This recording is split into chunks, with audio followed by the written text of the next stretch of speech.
Played one more race before it gambled. It'll be kind of interesting to see how the guy that turned the heat up last year handles when he gets to Atlanta this year.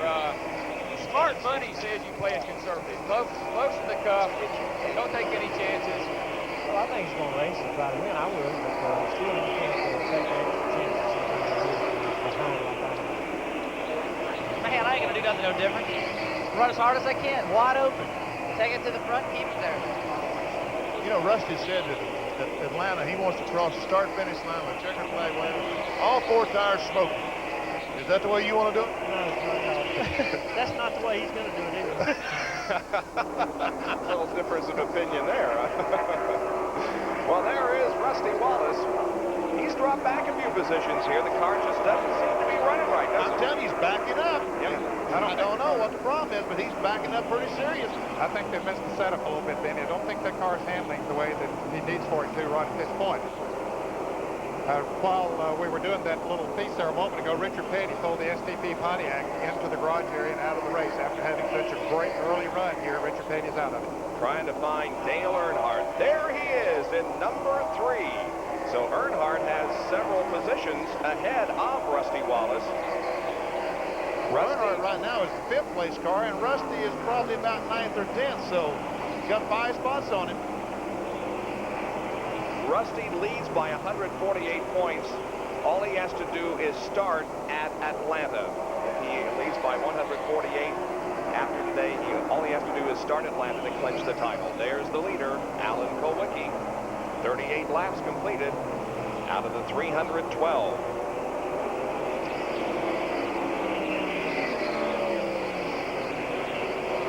Alan Kulwicki has almost a half lap on Ken Schrader, the 3rd place car. But he's got to worry about Mark Martin and Ricky Rudd. Those 2 cars are in the same corner with him. Sterling Marlin and Dale Earnhardt were running side by side, but Marlin inches ahead of Dale. And that's Derek Copeland, the Pure Leader Pontiac, behind Earnhardt. And here comes Jeff Bodine, the yellow and white number 5, the Levi Garrett Chevrolet. So Marlin now is in 5th position. Dale Earnhardt back to 6th. Cope 7th. Jeff Bodine is 8th. That blue number 90 on the inside, Stan Barrett, the Hawaiian Tropic Ford, Junie Donlevy's car. The fastest man on earth, ran over 700 miles an hour a few years ago. But he had to take a provisional starting spot to get into the field for today's event. Now Marlin begins to close in on 4th place, Ken Schrader. And the number 09 car is very high on the racetrack. Smoke coming from that car. That again is Roy Smith from Victoria, British Columbia. And that car very slowly down the front stretch. Yeah, he's blown an engine up in between 3 and 4, and he's unable to get to the inside of the racetrack. We'll see if there's a yellow flag. There's the 27 car of Rusty Wallace, and Jerry Punch is with Barry Dodson. There's been a lot of conversation back between Barry Dodson and Rusty Wallace about the car slipping back. Let's comment with Barry just a second here. Barry, the car backsliding a little bit. What's the problem? It's pushing right now. It's a flat racetrack. The tires give up. The whole car tends to slide. I don't think we're by ourselves, but we have to be careful right now. When you run slower, the car pushes also. Just need to get a caution and work on it a little bit. Car pushing a little bit for Rusty Wallace. They're going to take their time, bide their time, be very, very patient here in Phoenix, and hopefully get a caution flag and change the tire. Well, there'll be no caution flag on the racetrack because of the Roy Smith incident. We thought maybe the NASCAR saw some liquid out there and wanted to go out and check it, but that is not the case, and the race continues. Bob, I think there are a lot of drivers that would like to see a caution flag about now to make some adjustments on those cars, because obviously a number of them have missed the setup. Now, there's some cars that from back in the field that have been running good. There's Rusty Wallace and Darrell Waltrip going at it for position. And looks like Wallace is going to be able to take the measure of Waltrip. Maybe not. Yeah, I believe he's going to get it. Here comes Harry Gann, number 33. Waltrip's running a really high line. He did through 1 and 2 last lap at least. Well, what he's trying to do, the car is not gripping the racetrack. He's going up high on the racetrack to what we call green racetrack, where there's no oil, water, and tire and rubber. And you get a better bite up there, and they'll take care of some of the handling problems. Let's go to Jack Arute, who is with Richard Petty, already out at today's event. And Richard, obviously you don't want to to be here, but what put you out? Something on the top end of the engine started tightening up, and Dale said it was smoking out the exhaust pipe. So I felt it tighten up the lap before, and we just cut it clean to come on in, keep them blowing all the pieces, I guess. In the early going, though, you were pretty well hooked up. This looked as if it may have been one of your better days. Well, the car was really working good. That's the first thing a chassis man asked you, how was the car doing? Chassis was doing good, and it was just the deal that we didn't run long enough to really see what it was going to do, because as people run to try and get slicker, and if we had the right setup for a slicker track, or did we have one for a green track, so we didn't know. But under the circumstance what they're running right now, the car was working pretty good. Bob? Thank you very much. Richard Petty has not finished a race since Michigan in August, hasn't led since Atlanta in March. Good racing here, Ken Schrader and Derek Cope. Cope's on the inside. This is for 5th position. I'll tell you what, The yellow flag is about to be flown. no, they didn't throw it that time. Well, they had it out. They had a notion to. I guess they decided not to, but they were. Meanwhile, it's Derek Cope in car number 10 who has taken over 5th position from Ken Schrader. We understand there might be a dog that is loose and in the area of the backstretch. Well, surely it wouldn't get out there among those cars to try to play. Well, the yellow flag is out. First caution of the afternoon. It's shown to Alan Kowicki, and the speed is now reduced. And watch for some massive pit stops here on lap number 48. Oh, yeah, they'll be practically everyone will be coming in. Believe me when I tell you, Alan Kowicki did not want that caution flag. Boy, he was just running away, wasn't he? This is how you win and lose races in Winston Cup racing. Rusty Wallace desperately needed. Alan Kowicki did need it. Today, Rusty Wallace is a lucky guy. Maybe next time, Alan Kowicki will be the one. Last year there were 7 caution periods for a total of 45 laps. The first caution of the day is out now as the pace car has the field in tow in turn number 3. And in just a moment the pit area will be opening, allowing the cars to come in for some change of rubber and some chassis adjustments. Here comes the field off of corner number 4, but none of them are on the racetrack. They're headed toward the pit area. There are some cars that do stay out there, but most everyone is in for some pit action. And this is going to be a crowded pit road. Let's go to Jack Arute in Kowicki's pit. Well, they made a chassis adjustment on Alan Kowicki's car. He was fairly happy with the car, but was afraid that maybe the racetrack would go away. Mark Martin on the bottom of your screen there are going to change all 4 tires on Alan Kowicki's ZRX car. Left side tires on Mark Martin's car as well. They dropped the jack on Alan Kowicki's car. No, they don't. They've got a problem with the lug nut on the left rear, but they finally get him away with one lug nut loose. Kowicki back out on the racetrack. There's Mark Martin. He is going to be out first. Looks like Ricky Rudd's going to be out third, and Jeff Bodine fourth, Sterling Marlin fifth, Dale Earnhardt.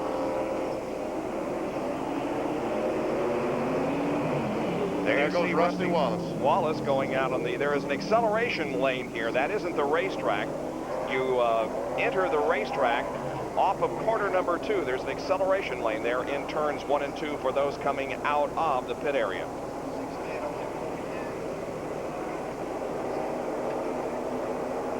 So the track being checked by the NASCAR officials for our first caution period of the afternoon. We will be back with more of our live coverage of the Autoworks 500 after these messages. Laps completed. It's Mark Martin, Alan Kowicki, Ricky Rudd, Jeff Bodine, and Sterling Marlin. Dale Earnhardt, Ken Schrader, Rusty Wallace, Michael Waltrip, and Harry Gant. That's pretty much the way they came out of the pit area. We are just about to complete our first caution period of the day. Well, the fellow who lost the most on that pit stop was Derek Cope, who was running in the top 5. He's now running in 16th position. Mark Martin had a chassis adjustment, and here's what happened during that pit stop. We see him changing the right side. The jack goes up, bringing the tires around. Now watch the jack man. He's going to take a wrench, put on top of the right rear spring, and turn down on that one complete round. Oh, 2 rounds. Taking some bite out of that car. His car, as Jerry Butt said a moment ago, is pushing.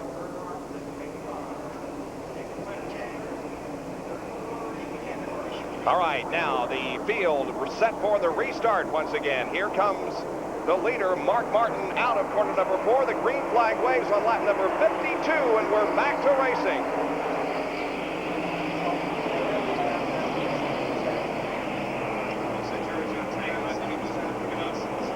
Alan Kowicki moves to the outside and passes Mark Martin rather easily. And look at Kowicki pull away from everyone.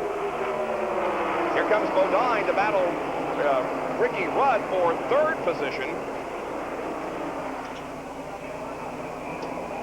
Bodine was the pole sitter here a year ago. The Levi Garrett Chevrolet number 5 running good again today. Sterling Marlin, Dale Earnhardt, and Ken Schrader follow.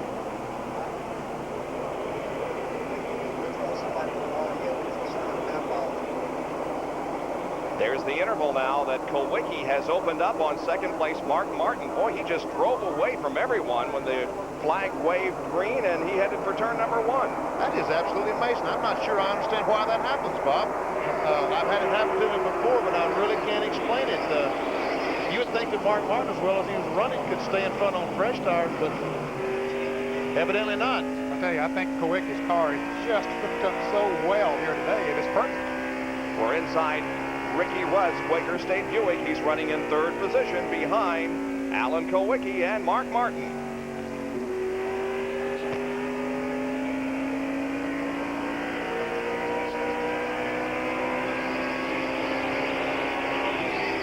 Let's go to Jerry Punch, who has a comment on Alan Kowicki. Well, gentlemen, we saw Kowicki pull away so quickly on the restart. I just talked to Steve Mill, the crew chief for Mark Martin, said, hey, we know Kowicki's got so much more gear than we do in the car, but Kowicki has nothing to lose as far as the point championship is concerned. We had to run a little bit higher gear to make sure we don't over-abuse the motor. We're going to stay where we are, keep an eye on Kowicki, and most importantly, keep an eye on the 3 and 27 cars of Earnhardt and Rusty Wallace. All right, so Kowicki now finds his lead has shrunk somewhat as Mark Martin and Ricky Rudd have both closed in. Inside Rudd's car once again as he looks to the inside of Mark.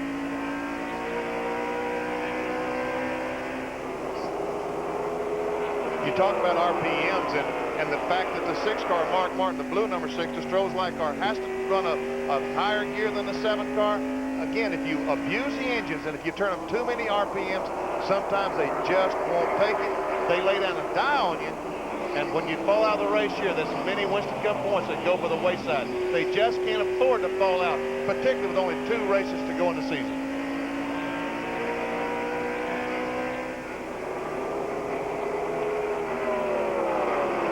Second and third, Mark Martin and Ricky Rudd.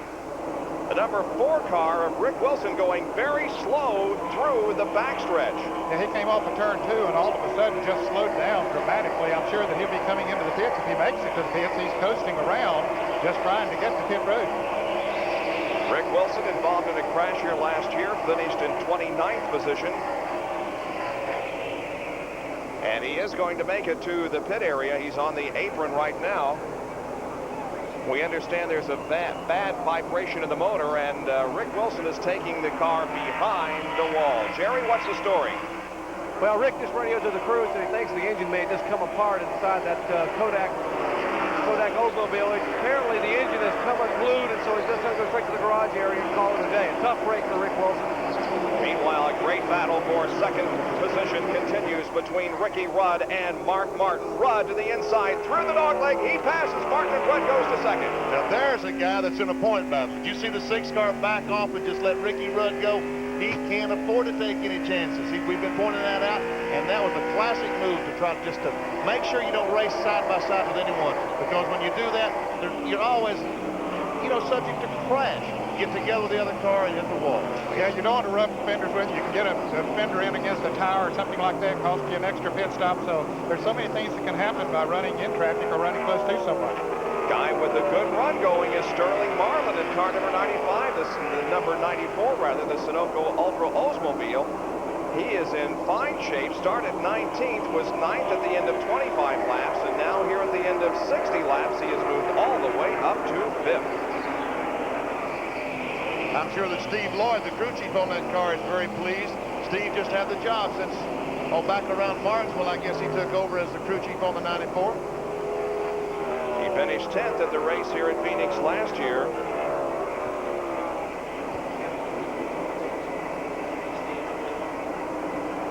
There is Dale Earnhardt, second in Winston Cup points. It's a real psychological game that you have to play. When you're talking about Mark Martin, you can't take chances with the the same time, you don't want to stay out there and lose positions. Well, he's only lost second place. And look, Ricky Rudd had run him down. He was faster than Mark Martin. Mark Martin might hold the man back because he's going to pass him. Now, he might take a quarter panel with him when he passes him if he isn't careful. That's why Martin backed up and let Ricky go.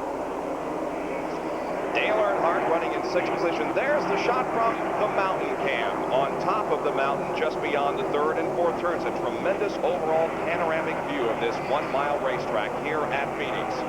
High on a mountain.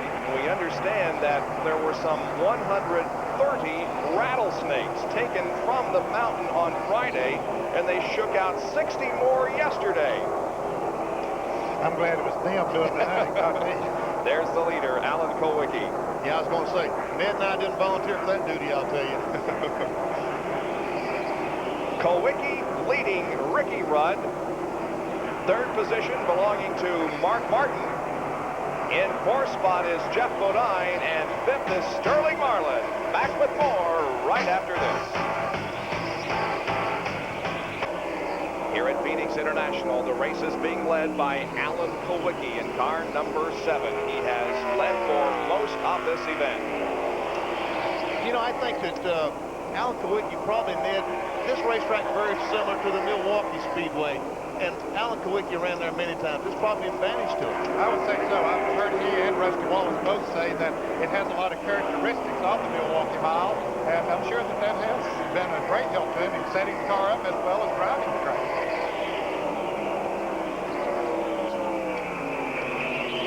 Alan Kulwicki from Greenfield, Wisconsin in the Xerox Ford. First Winston Cup win last year. Did you think you'd have more wins since you won your first race here last year? Well, you know, I thought there'd at least be a couple. I thought that would get us over the hump and pave the way to win a few more. We almost have, but almost doesn't count. We've been real close to winning 4 or 5 races this year, and just for one reason or another, have come up a little bit short. And at this point in the season, that's really frustrating with only 2 races to go. But I hope this place holds the same sort of magic for me that it did last year. Well, it appears as if that could be the situation. His is definitely the best car on the racetrack at the moment. It has been really all race long. Kulwicki still leading. The average speed of the race, 108.714 at the end of 70 laps.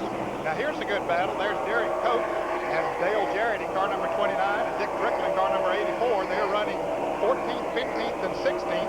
Jarrett started back in 32nd position and now running in the 15th position. Dr. Gary Punch has a comment on that. Well, Ned, I spoke to crew chief Doug Williams, the man who cruised that Hardee's Pontiac for Dale Jarrett. He said, you know, we're really trying like the Dickens to get a good run here before the year's out. We don't have a sponsor for next year in the Kelly Auburn Motorsports effort, and Dale did such a great job at Martinsville. We feel like we're going to have another Martinsville. We're going to sneak up on them here at Pheonix today. We're going to move our way to the front, and we're going to lead some laps here.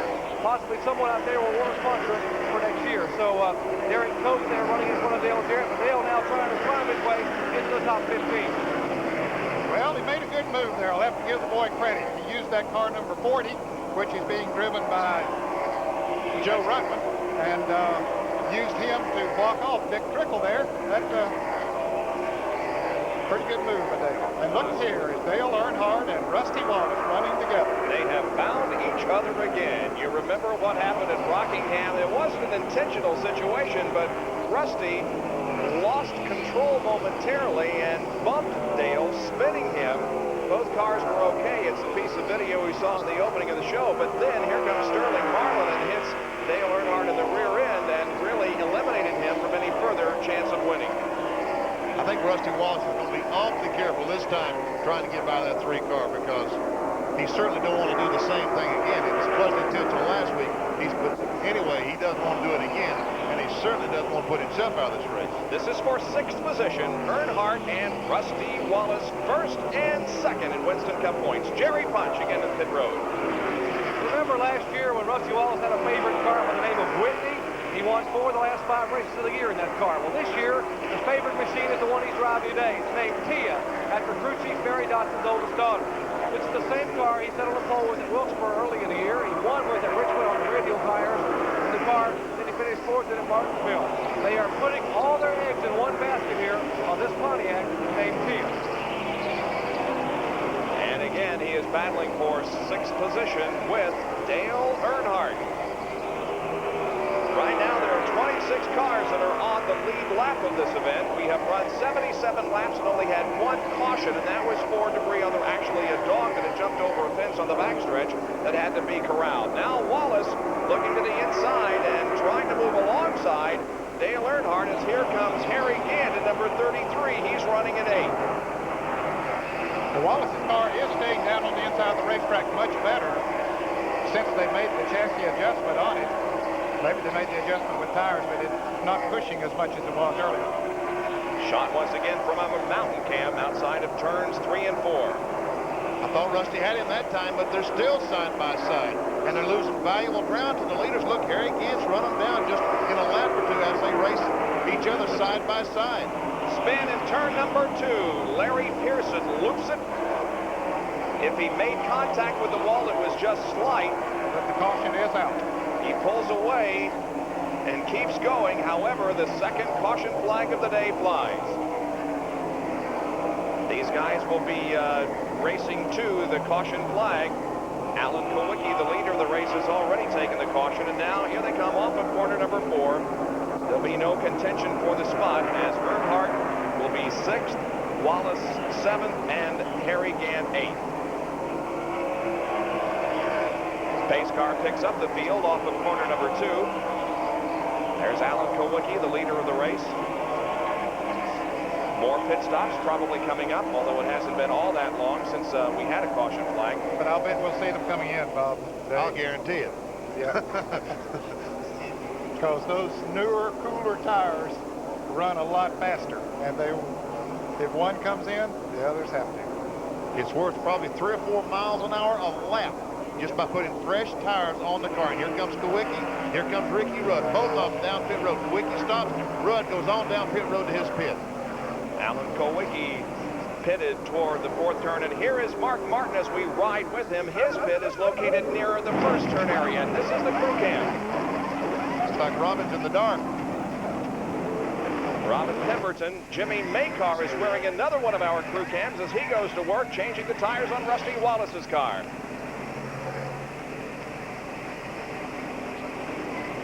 We saw the car go down, and Kowicki is leaving. Jeff Bodine is leaving. Mark Martin's leaving. Bodine, it's Bodine. Ooh, almost got that tire down there. Bodine and Martin racing out of the pit area. Jeff comes out with the advantage, but it was a close situation down there at the end of pit road. Here comes everybody else filing out of the pits. Darrell Waltrip gets his service completed. He moves away.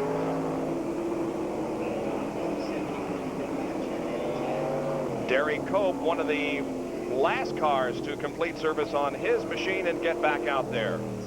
But all the service along the pit area here in front of us completed now. Several cars coming in off of the pack that didn't make a pit stop last lap.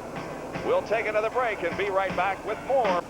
Here are the top 5 with 81 out of 312 laps completed. Bobby Hamilton is the leader in car 51. Dave Marcus second in 71. Then Jeff Bodine, Mark Martin, and Alan Kowicki. And 1 lap to go, and we'll be back to green flag racing again.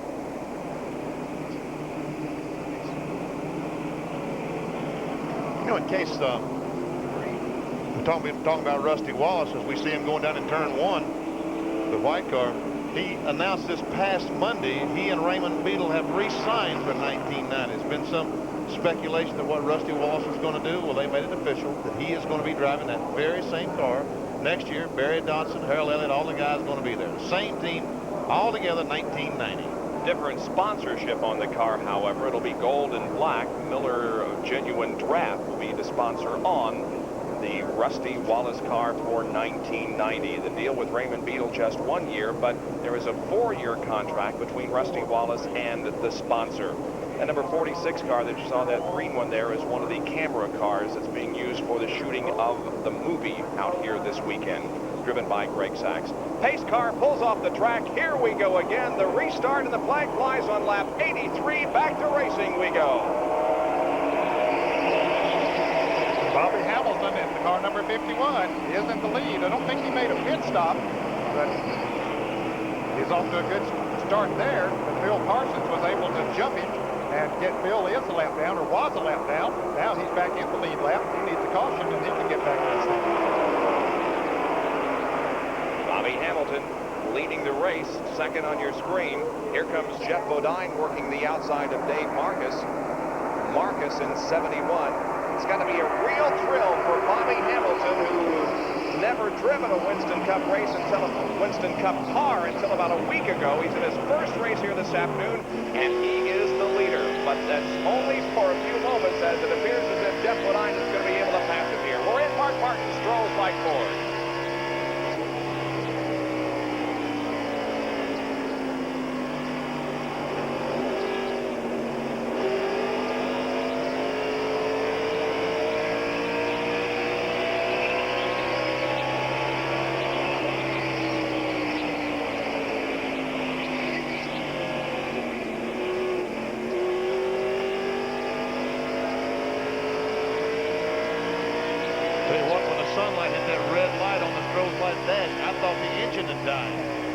Said, wow, he's got a problem.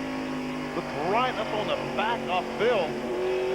That's Bill Parsons in the Skull car in front of Mark Martin, right in the back of him.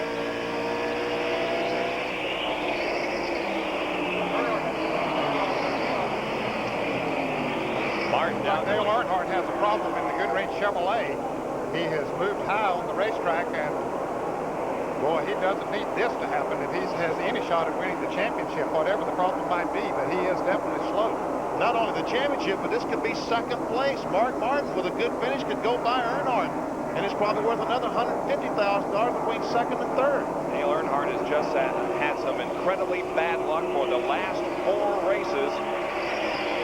It doesn't appear to be at full song at the moment. He's losing positions. Ken Schrader now down alongside him. The number 30 car of Michael Waltrip is also right there. Jack Arute, any speculation? Well, what they're concerned about down here in the Goodwrench pit is that maybe the rear end is going away, Bob. They've brought the jack. They're all set. If he does have to come in, but they're going to try and keep him out there for a little while longer and try and sort it out. We'll keep an eye on that situation. Dale Earnhardt. Boy, it's created a traffic jam when he slowed down a little bit there. It looks like he's picked speed back up now. He's moving around Ken Schrader. Michael Waltrip there, car number 30. Let's go back to the pits and Dr. Jerry Punch. It's got to be deja vu for Dale Earnhardt. Here last year when he came to Phoenix International Raceway, it was a 3-horse battle for the championship between Elliott, Rusty Wallace, and Earnhardt. Earnhardt had an awful day here. Ended up finishing 11th, 1 lap down, but essentially became mathematically eliminated from the Series Point Championship when they were into Atlanta. So we be seeing a repeat of what happened last year. What a tough break for Earnhardt and the Goodwrench crew.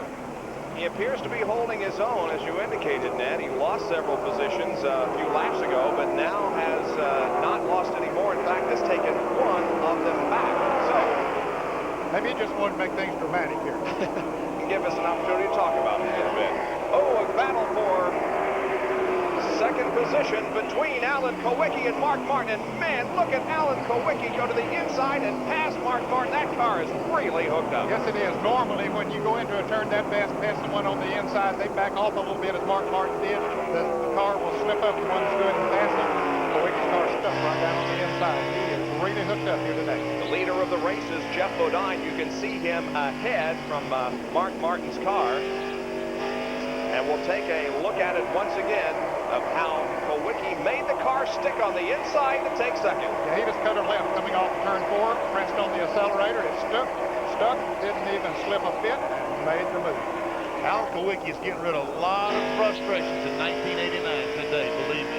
Being able to go to the front and pass these cars with Will, this is what you're doing it all for, and he's had a miserable, miserable year in 1989. Dale Earnhardt is back on the throttle. There he goes to the inside of Davey Allison and takes that position away. So Earnhardt, whatever was causing him some problems, may be gone. Jack Arute, can you shed more light on this situation?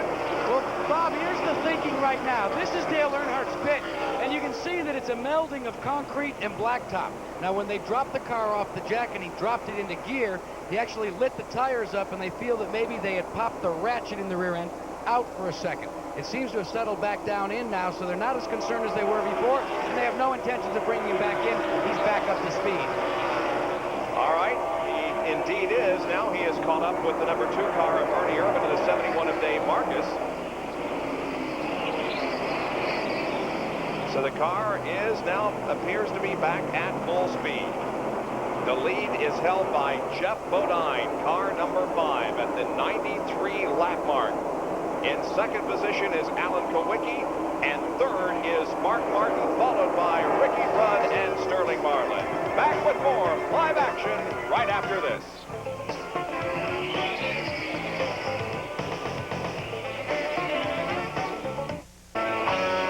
NASCAR's Winston Cup Division at Pheonix International Raceway today in Arizona for the Checker Autoworks 500. Next to the last race on the 1989 Winston Cup schedule, and the leader is Jeff Bodine in the Levi Garrett Chevrolet car number 5. Alan Kowicki has moved to second position, then Ricky Rudd, Sterling Marlin, and Mark Martin. Now, Martin was running third just a couple of laps ago. He has fallen all the way back to fifth position and is about to lose that to Rusty Wallace. Yeah, the handle's gone away on those Groves line forward. I don't know what the problem is, but he's slipping and sliding all over the racetrack, basically trying to keep it under control. Well, there's the point leader, Rusty Wallace, who is now running in the, but he just moved into fifth position. Mark Martin running 6th. Dale Earnhardt is running in 10th position. I'm surprised that Rusty Wallace is running this hard, Ned, aren't you? Well, I think it's just his nature, Benny. Just can't help it. I don't know, for $1 million, what do you think, Bob? Don't you think it ease up a little bit? I don't think I would take any chances if I had an opportunity to win $1 million. Let's go to Jerry Punch, who's with Steve Meal. Steve's standing here watching his driver. Steve, Mark is slipping and sliding out there. What's the problem? Well, we started out a little too tight. We loosened them up, loosened them up, loosened them up. Now we're really too loose, so we're waiting on another car to get them tightened back up. We're kind of riding around seeing what the racetrack does right now. They're going to try to get Mark Martin dialed in. We might want to mention also that Davey Allison has slowed on the racetrack. We have been told by Robert Yates that they have dropped the valve and are currently on 7 cylinders. All right, so a report on 2 cars, Mark Martin and Davey Allison.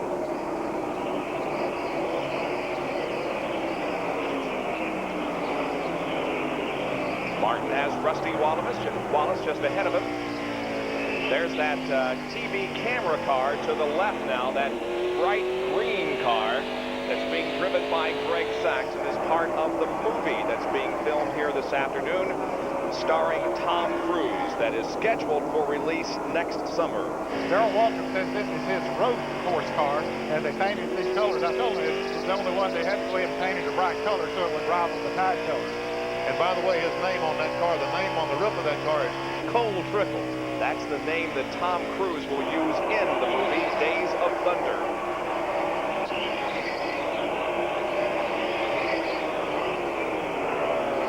That's Mark Martin, the winner 2 weeks ago in Rockingham, his first victory on the Winston Cup circuit. Jeff Bodine leads the Checker Autoworks 500 as we have just completed 100 laps, and we'll give you the complete field rundown with just about a third of the way completed. So you fans out there will be able to see where your favorite driver is running right now. Jeff Bodine was the pole winner here last year and finished in 6th position. He, of course, was the winner at North Wilkesboro not too long ago, taking advantage of that incident between Dale Earnhardt and Ricky Rudd on the last lap to drive the victory, and he is leading at the moment. Jeff Bodine, just 2 more races in this 5 car. Next year, going to be driving the Budweiser Ford for Junior Johnson, the number 11 car that's presently being driven by Terry Labonte.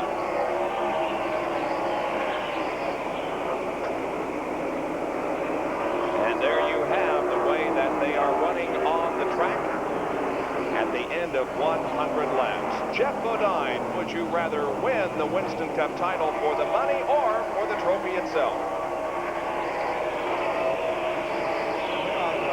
Money somehow. I mean, that's a lot of money, and I'm not trying to understate that, but that trophy, the prestige, the title, that's what every driver in here is after. That is what's important. You know, winning races is important. I go into a race, I have no idea what it pays to win. You know, that isn't important. Winning is important. Getting in victory lane is important. And it's the same with the championship. The title, Winston Cup champion, is what this series is all about. Jeff Bodine will not win the Winston Cup in 1989. He is currently 10th in the point standings. He himself, though, is involved in a great points battle with Harry Gant and Terry Labonte and Davey Allison. There are several drivers back there in 6th, 7th, 8th, 9th, 10th, and 11th that are separated by very few points, and all those are worth about $500,000. Back with more right after this from Phoenix. International Raceway in the Estrella Mountains, located about 25 miles outside of Phoenix. And the Autoworks 500 is being led by Jeff Bodine as we have a shot of him from our mountain cam. Now, let's take a look at how the points leaders are running. Rusty Wallace, the leader in Winston Cup points, there he's in 5th position.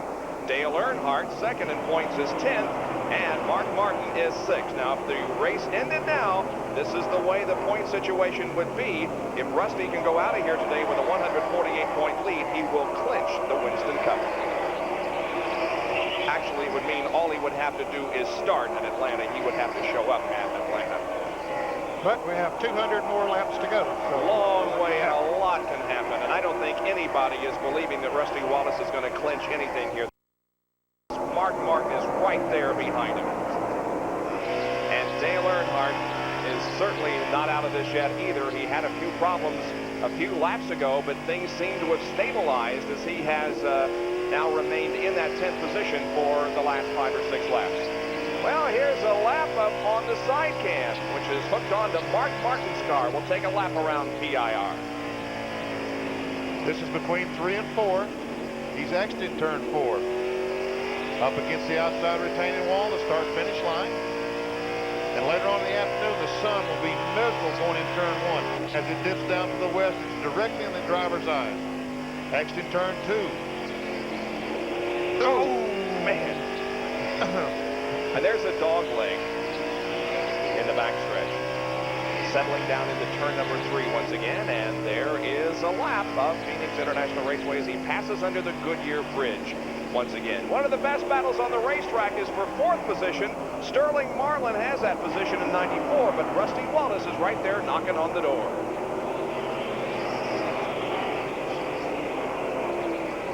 These two cars awfully evenly matched, but unfortunately they're about a half a straightaway behind.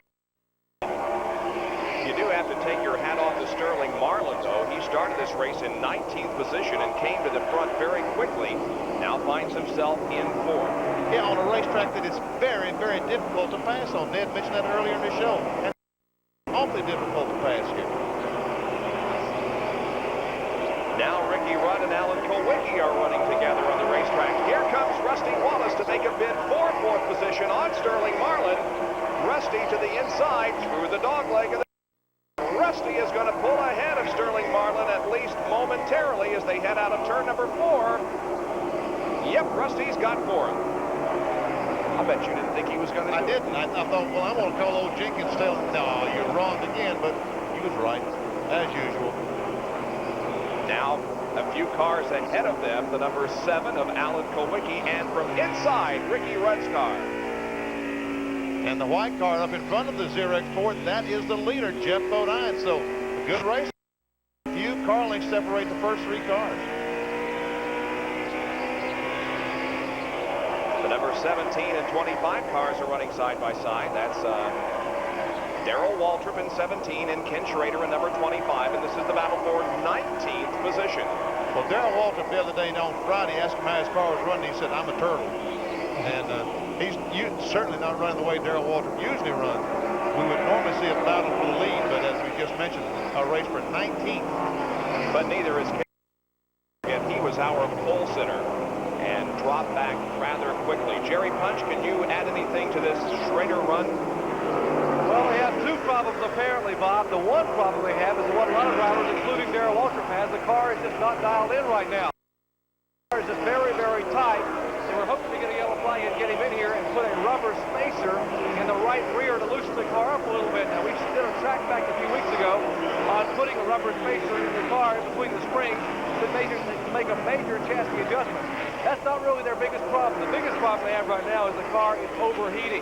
It is running hot, and so Schrader is having to back off even more. They have a big tank here in the pits filled with cool water, waiting for him to come in and try to determine what the problem might be. So two problems now plaguing our pole sitter, Kenny Schrader.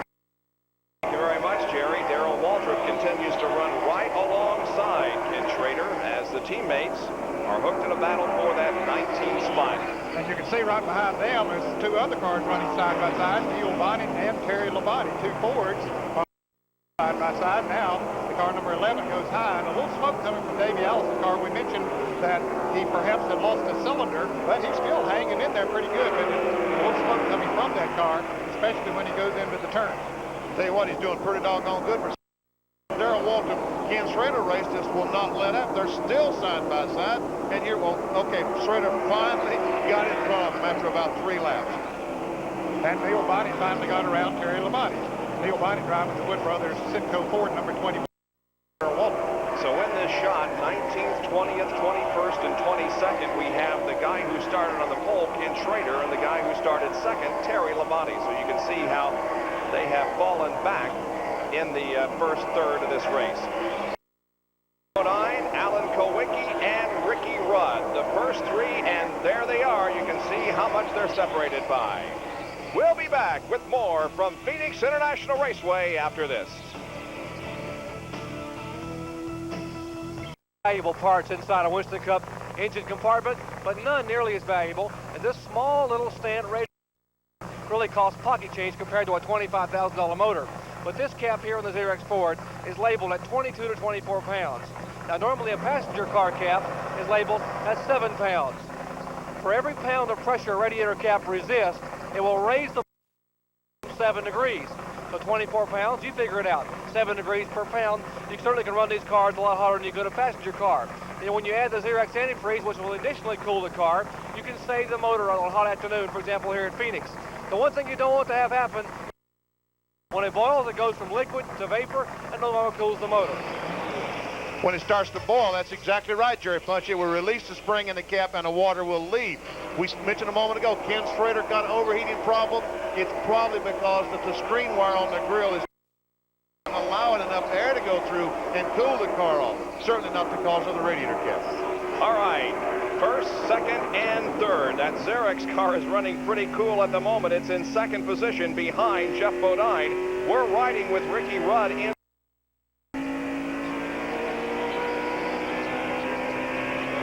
Rudd has been able to run with Alan Kowicki, but hasn't been able to do much with him as far as passing is concerned. And I tell you what, folks, behind these two cars is a white number 27 that has run them down. It looks like Barry and those guys have gotten his problems fixed because he is definitely on the move. There we see him. That's the green car, Ricky Rudd. The white car we saw behind him was Rusty Wallace. Well, look how dirty his windshield is. He's having a pit stop to get it clean. Let's go to the pits and Dr. Punch. That's a good pickup, Ned. In fact, Ricky Rudd is radioed into the pits and said he cannot see. He's got a problem. Let's find out from Larry McReynolds here what the problem may be. Apparently, Ricky said he cannot see. What's the problem with the windshield? Well, we don't know, Wiki, although he's been the only car we've been following. There's some kind of liquid coming out of his car, somebody's car. And with the sunlight like it is here, he said the windshield, he just found him a little peephole kind of to just barely look through. So hopefully we'll get a caution here when we get the windshield cleaned the most important. So Ricky Rudd has a visibility. We'll keep an eye possibly on Kowicki's car and see if there maybe is something coming out of that machine.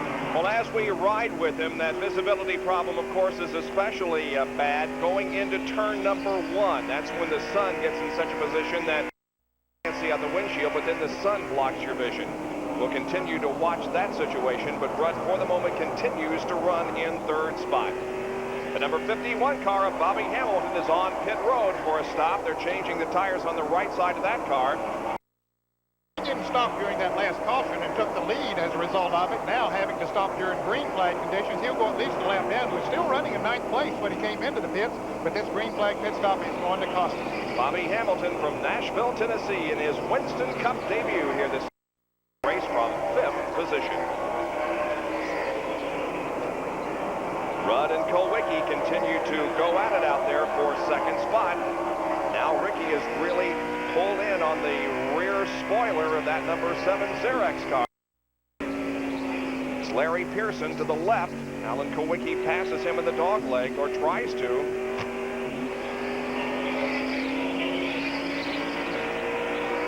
Boy, it looks like that windshield problem is getting a little worse. It's just getting dirtier and dirtier, or greasier and greasier, whatever the case is. Kulwicki has a problem because he's certainly not handling like he was earlier. And look, Ricky Rudd looked on the inside of him, but the 73 car was there.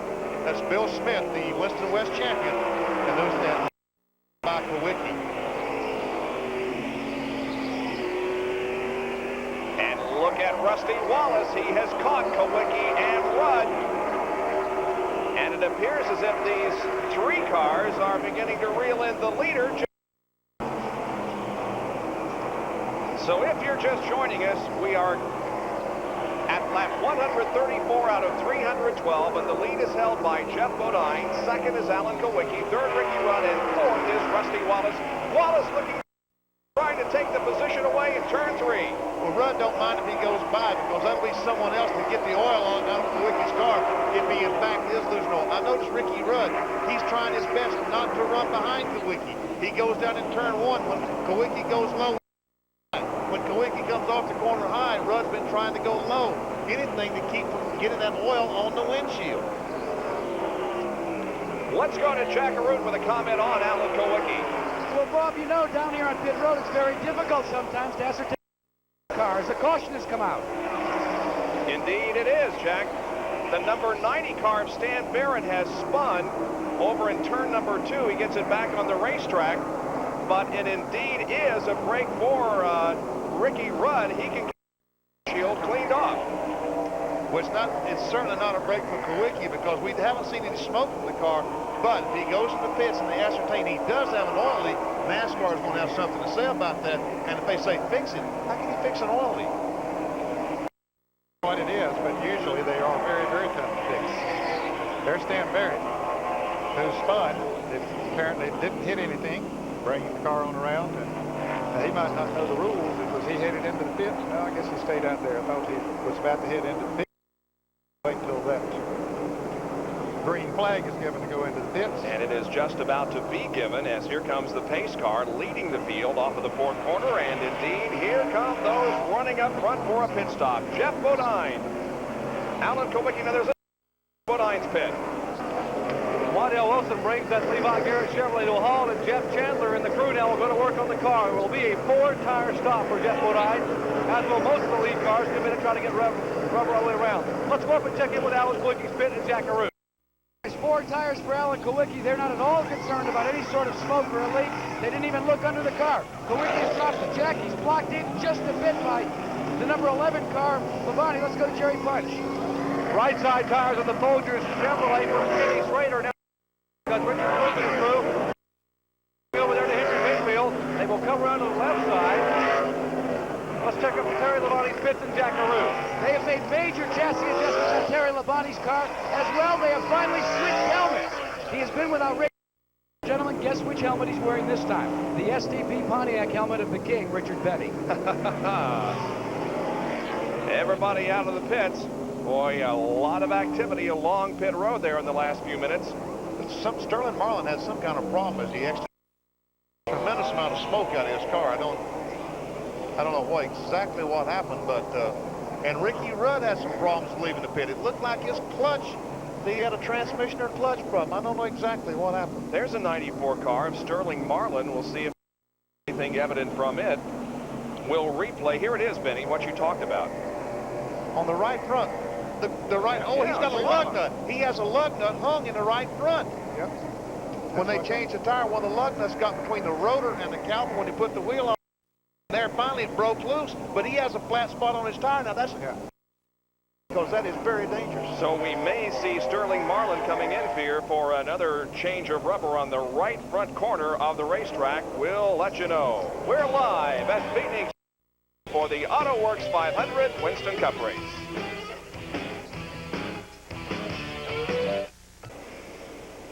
You rejoin us just as the green flag is about to come out once again. Autoworks 500, lap number 140. Here's the green. We're back to racing. Look at the number 26 car of Ricky Rudd. It isn't going anywhere. He's lost a gear in that car. Yes, it looks like he only has no forward gears except fourth. And he was not able to get up to speed. But he now is up to speed, but there's no way in the world that he can continue to race with a transmission with no transmission. Oh, tough break for Ricky Rudd. Well, maybe if it's locked in fourth gear or whatever the problem is, that way you can't take off very good on restarts. We're riding.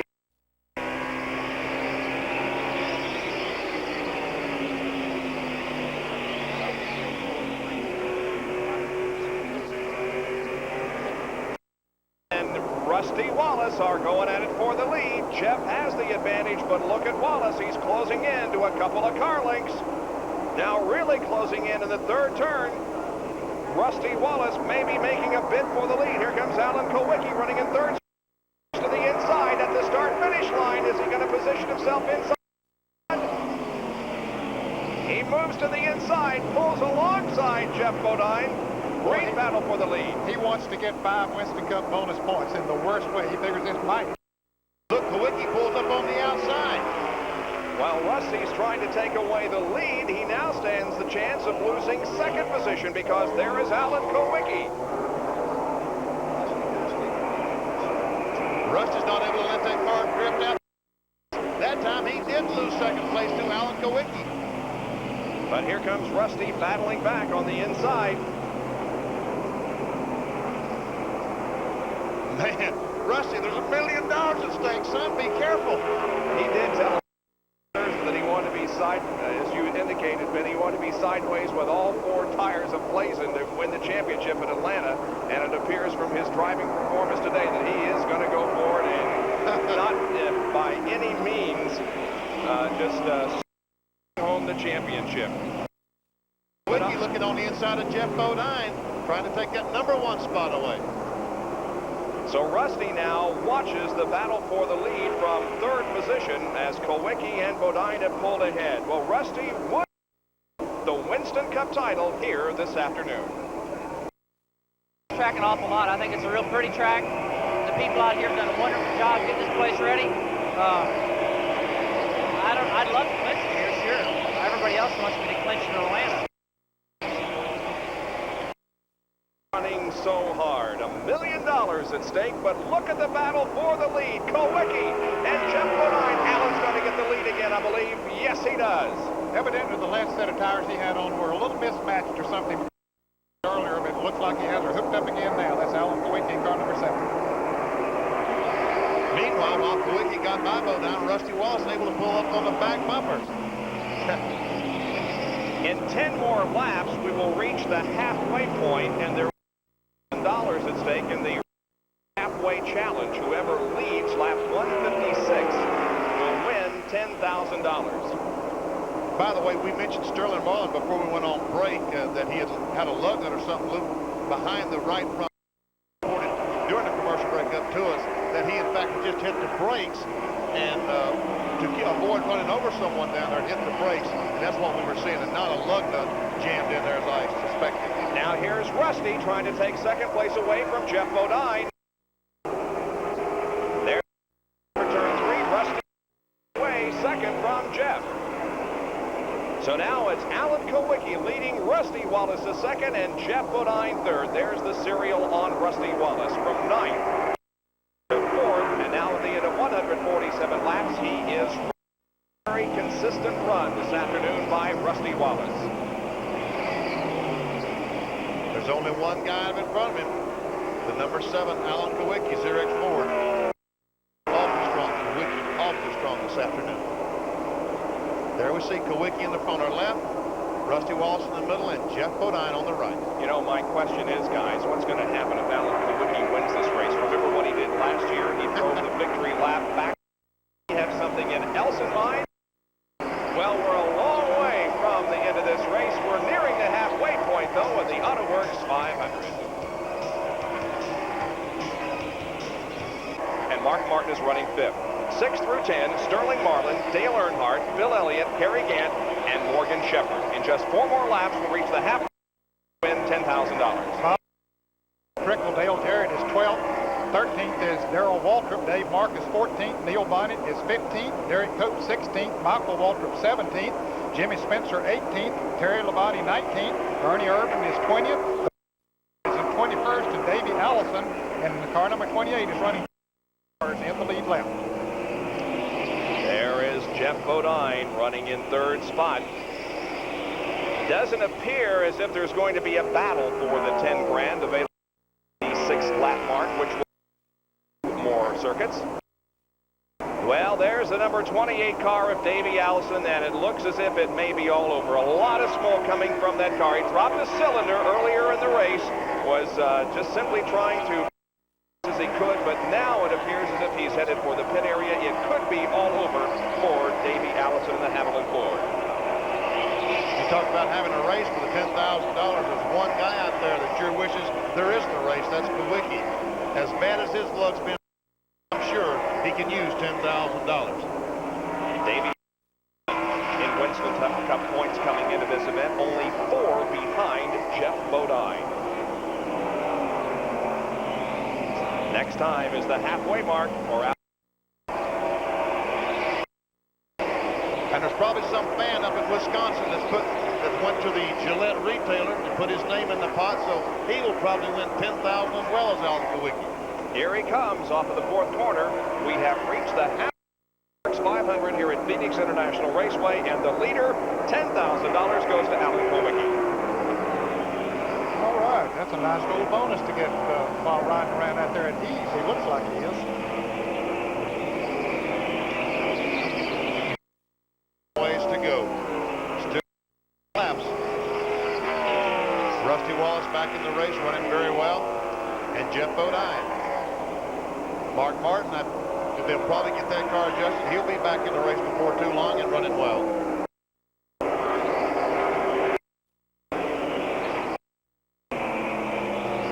Alan Kawicki won this race last year after starting in 21st position.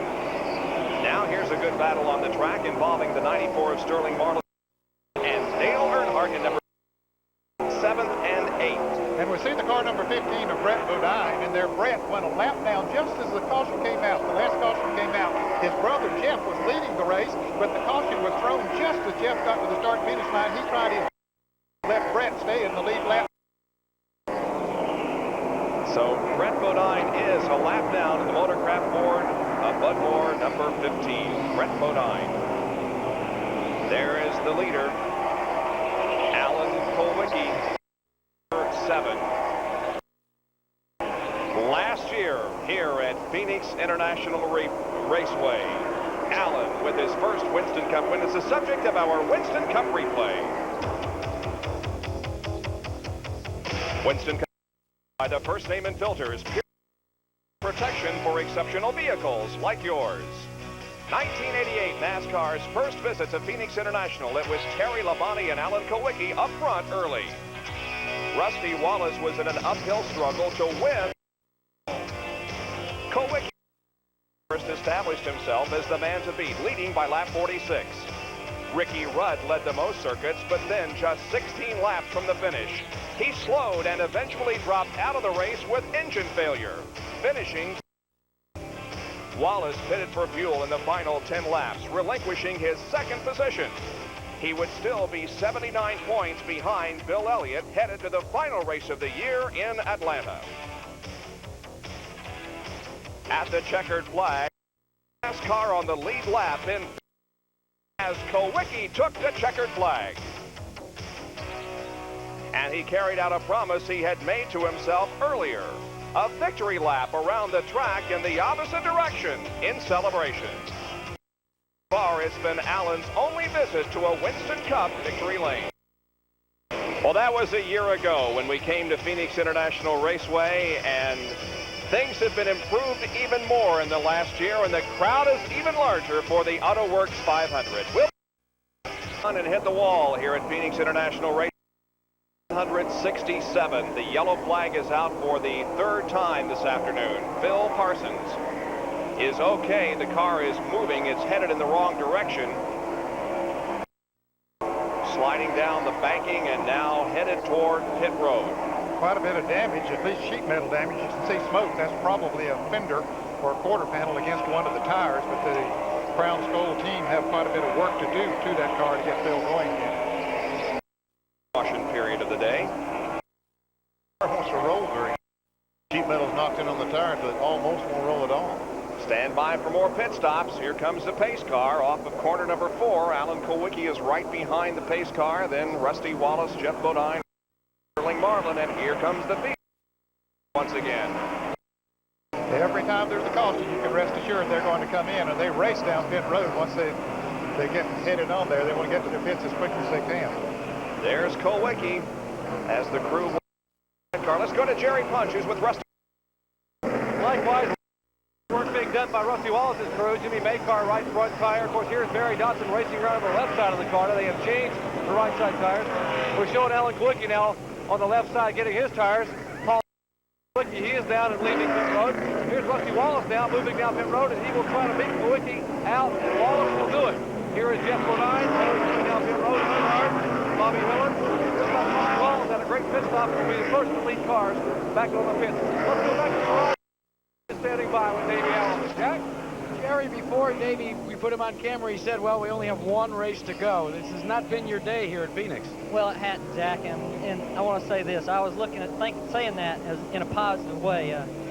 You know, this year's been a kind of a tough year on it.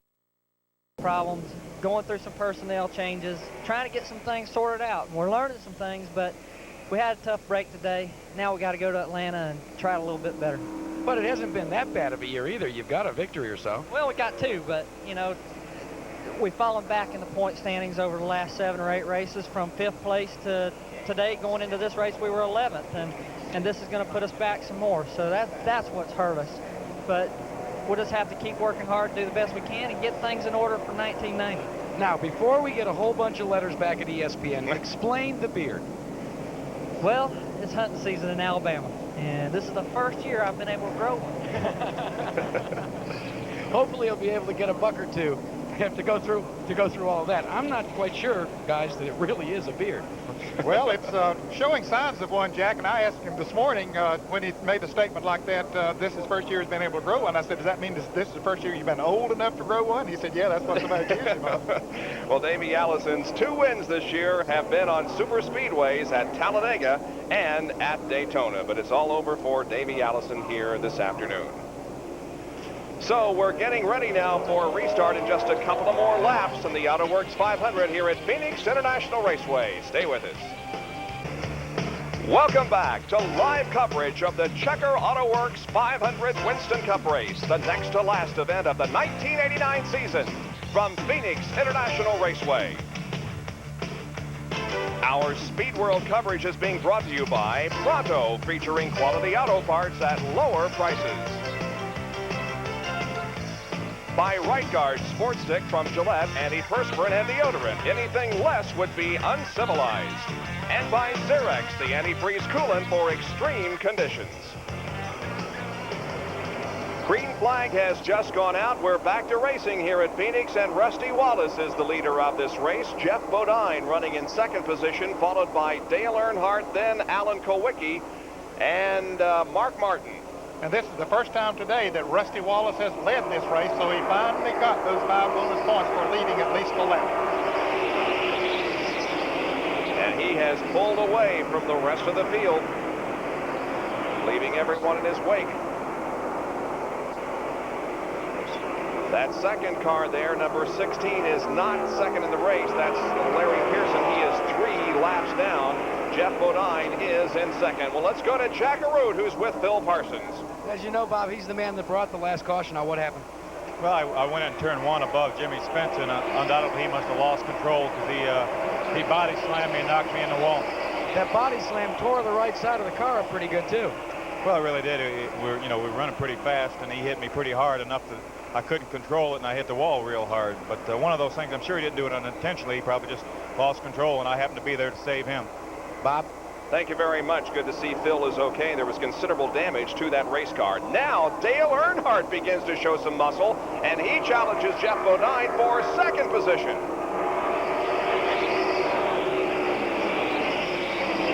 Yeah, they must have got a set of tires on that thing to his liking, or maybe made an adjustment on the Goodwrench Chevrolet, but he's showing more strength than we've seen here today. Boy, the momentum sure keeps to be changing back and forth. Earnhardt, just, what, 100 laps ago, couldn't hardly outrun anyone. Now he's up trying to take over second place. You know, we've seen about 5 or 6 cars so far that are very capable of winning this race. And Mark Martin's back. You know, the last 50 laps ago, he couldn't outrun with just, you know, he was back about a 6th, 7th place car. Now he's back up about a 5th place car, but right in the hunt with the 2nd place car. Second and third, Jeff Bodine and Dale Earnhardt. Fourth is Alan Kowicki, car 7. And Rusty Wallace is out of sight of those cars there at the moment. He is. He has about a half a straightaway advantage now on the second, third, and fourth place cars. There you can see him up ahead. Look at the interval now that he has just opened up in 3 or 4 laps. And this is what he sees in his rear view mirror, second, third, and fourth.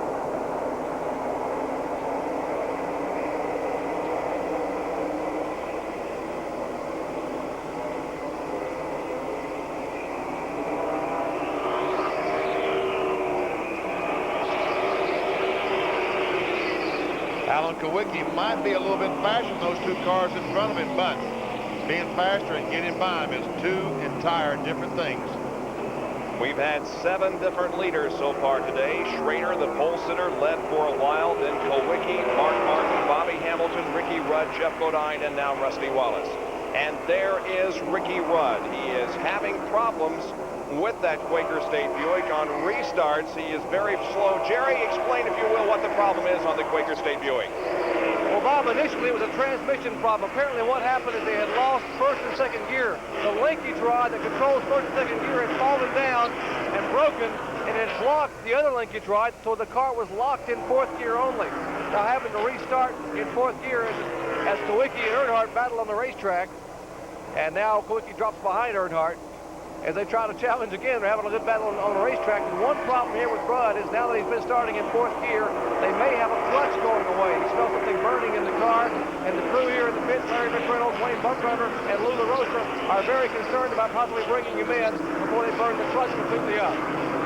Okay, Jerry, he's way off the pace back in make that 12th position at the moment, so Ricky Rudd is definitely struggling with that car, but we do have a great battle going on. It's now for third as Jeff Bodine has taken second, but here's the battle for third among 3 drivers, Kowicki, Earnhardt, and Mark Martin, and not too far behind is the number 9 car of Bill Elliott, and here is Darrell Waltrip and the 75 car Morgan Shepherd side by side. This would be the battle for 13th spot. Oh, look at Shepherd get way up high on the racetrack. We understand that that car could be dumping some fluid on the racetrack. Now, Waltrip is running a little bit faster now. You know, not too long ago, we saw him back in 19th place, but he's running a little better now. He had a good pit stop that last time and came out ahead of a lot of cars that were in front of him, and so he's running good. Here's a good battle. This is for 4th. Mark Martin inside of Dale Earnhardt as 2nd and 3rd position in Winston Cup points. Battle it out, and look who's watching this. Bill Elliott, the first time that we've seen him up in the front runners this afternoon. Bill Elliott began this race from the 13th starting position. And he's been running good, but not a factor up front in the top 5 or so, but now he is beginning to make himself known. Boy, how things have changed in 1 year. Bill Elliott at this time last year was seeing dollar signs, just about to clinch the Winston Cup, which of course he eventually won. But this year it has not been quite as good to Bill Elliott. He is 5th in the point standings. Been a hard year on Bill Elliott. You know, he went to Daytona as the Winston Cup champion, and he hadn't been there 30 minutes, so just about an hour when he crashed, broke his wrist, and it was downhill from there. Let's take a look at our Napa race summary. Rusty Wallace leads He has led 7 of the 175 laps at an average speed of 103.647. We've had 7 leaders, 10 lead changes, 4 cautions for 16 laps as Alan Kulwicki challenges Jeff Bodine. 21 cars are currently on the lead lap. This is the battle for second position that you're watching in the upper right of your screen. The lap leaders, Schrader, Kulwicki, Martin, Bobby Hamilton, Ricky Rudd. Also, Jeff Bodine, Dave Marcus, and Rusty Wallace. Those that have dropped out of competition, Butch Miller, Richard Petty, Roy Smith, one of the Winston West competitors, Rick Wilson, Davey Allison, and Phil Parsons. Now we have seen Alan Kulwicki take over second position from Jeff Bodine, and now Kulwicki sets his sights on the leader, Rusty Wallace, but Wallace continues to just pull away. Yes, he does. He has a good lead. We'll put the stopwatch on him here and just see exactly how far behind he is. He is 4 37/100ths of a second behind Rusty Wallace right now. And there's the 6th place competitor. A little bit of smoke seen from that number 9 car. Do you see it? That's Bill Elliott. Running in 6th position, but we may be seeing some smoke coming from that car. It could be that he was just a little high on the racetrack and kicked up some dust. Back with more of the Autoworks 500 after this. Bob Jenkins, Benny Parsons, Ned Jarrett, Jack Arruda, Dr. Jerry Punch back at the Autoworks 500 Winston Cup race at Pheonix International Raceway. If the race were to end right now, here's how the points would stack up. Rusty Wallace would emerge with 41.18, Earnhardt with 39.94, and Martin with 39.80. Rusty has to have a 148-point advantage leaving this race today, and then all he would have to do is clinch, or rather start at Atlanta and clinch the Winston Cup. There's the interval between first and second. Here comes second place, Alan Kulwicki. Third is Bodine, fourth Martin, fifth Dale Earnhardt, and in 6th position is Bill Elliott, followed by 7th Sterling Marlin, 8th Harry Gant, 9th Gary Cove, and 10th is the number 30 car of Michael Waltrip. There is Bill Elliott in car number 9. A mediocre year this year, a great year last year. So how do you get up for the 1990 season? I think that's the maturity of a lot of things. You know, one is going through the good years and going through the bad years to be able to recuperate from that. So in racing, such an up and down sport, it's hard to deal with as a week in and week out.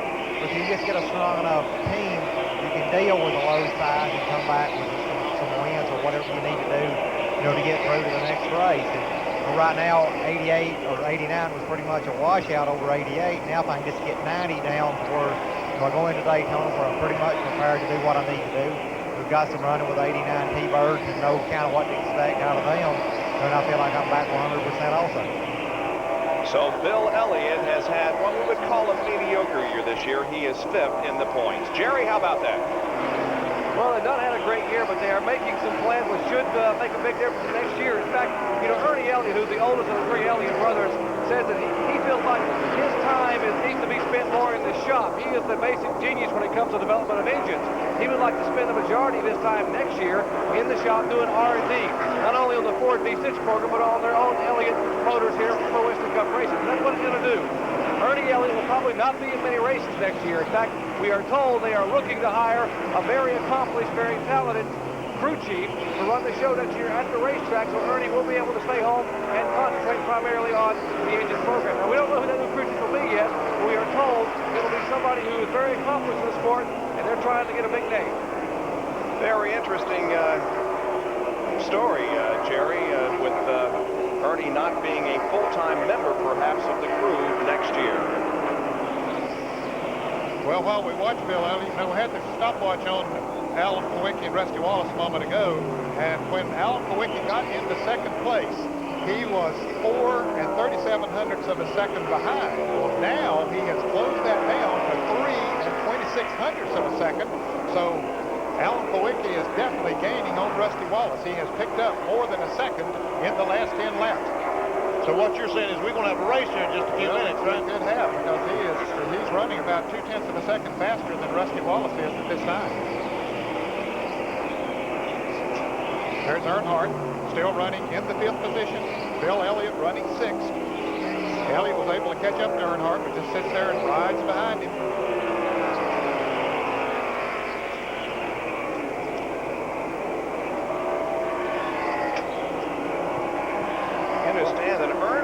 have scraped the wall and perhaps it's a little bit of damage to the right rear of the race car. We'll try to get a close look at that. There's some red paint on the right side, but it doesn't appear to be anything serious. No, it doesn't seem to affect the handling quality of the car right now. Don't see any smoke coming from it. And we thought we saw some smoke from Bill Elliott a little bit earlier, but I haven't seen that either. As you mentioned, he might have gotten a little high on the track. Here's Neil Bonnet in for an unscheduled pit stop. He had slowed down on the racetrack. Jack Arut's there.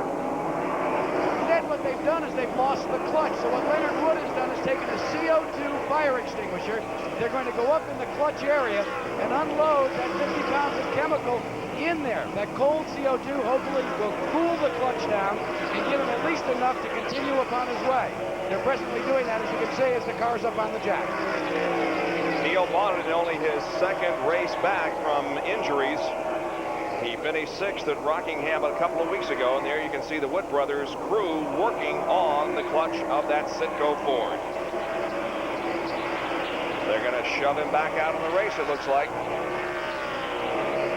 Well, Neil was still in the lead lap before he made this unscheduled pit stop. But he's getting back out now, but he'll be more laps down. Meanwhile, we continue to watch for the 5th and 6th position, Dale Earnhardt and Bill Elliott.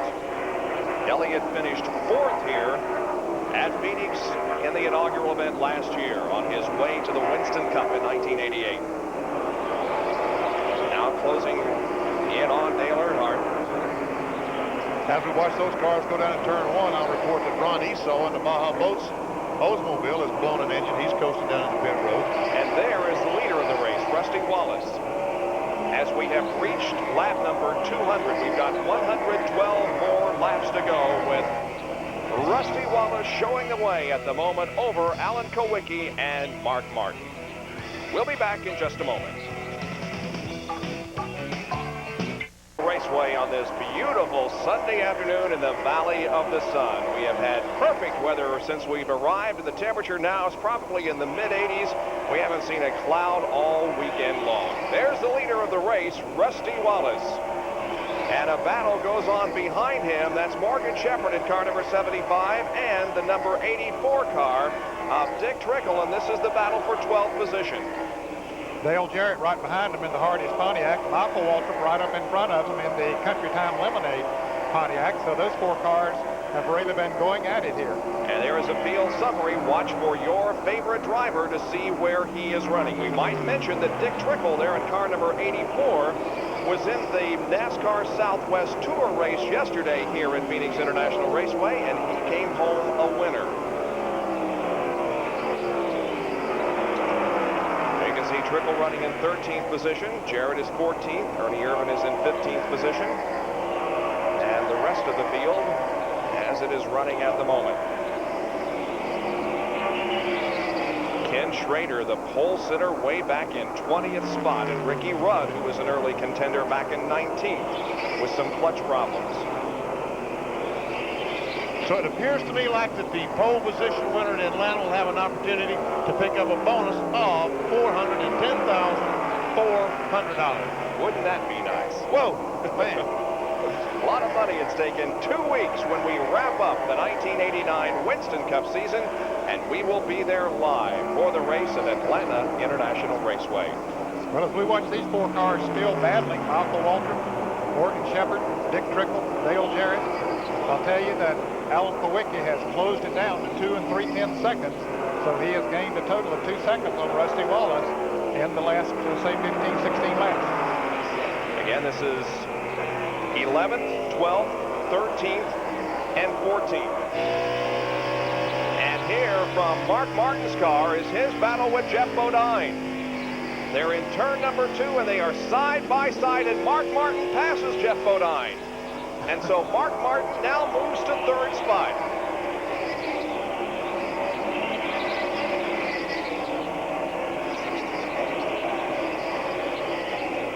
Jeff Bodine is trying to come back. Ooh, Mark Martin gets the car a little bit out of shape. Bodine tried to come back, but Martin held him off. Mark's car is still a little bit too loose as he exits turn 4, especially. Now here comes Jeff Bodine looking to the inside of Martin off of corner 2. While they do that battle, Bob, the 15th place car, who was Ernie Irvin, we've seen him have so many good runs here recently in the Kroger Pontiac. He's in the pits. Looked like it's going to be terminal for him. He's pushing the car towards the garage area. Well, some paint trading going on out there between the number 5 and the number 6 cars. They traded paint just a few laps ago. Here it was. Coming off turn 2, Mark Martin goes up the hill and runs that right rear, right in the left front of the Bodine car. And I tell you, that could cause a fender to get in on either of those tires, the left front of Jeff Bodine or either the right rear of Mark Martin. It doesn't take a great deal when those cars get together, but we haven't seen any smoke. We'll keep our eyes on it to be sure that they didn't do any damage. Mark Martin's car is still very, very loose. When I say that, that means he's trying to spin out about all the time. And that's so uncomfortable when you're driving these cars. Well, I can imagine at 160 miles an hour. Yeah, it's very nerve-wracking. The number 3 and the number 9 car still running together for 5th spot. That's Dale Earnhardt and Bill Elliott. And again, I'm seeing some smoke from that number 9 car occasionally. I would say it's a bit of tire smoke. I haven't seen it yet, but I would just speculate that it would be tire smoke. Maybe not. We'll see. Maybe later on I'll get a chance to see what you're seeing. Earnhardt and Bill Elliott both lap the number 52 car of Jimmy Means as we now have the view from our mountain cam on the outside of turns 3 and 4. Well, apparently our pit guys have checked with the Elliott crew, and they say there's no problem with the Coors 4. Could just be tire smoke. It certainly doesn't appear to be anything serious because Bill Elliott is hanging right in there in that 6th position.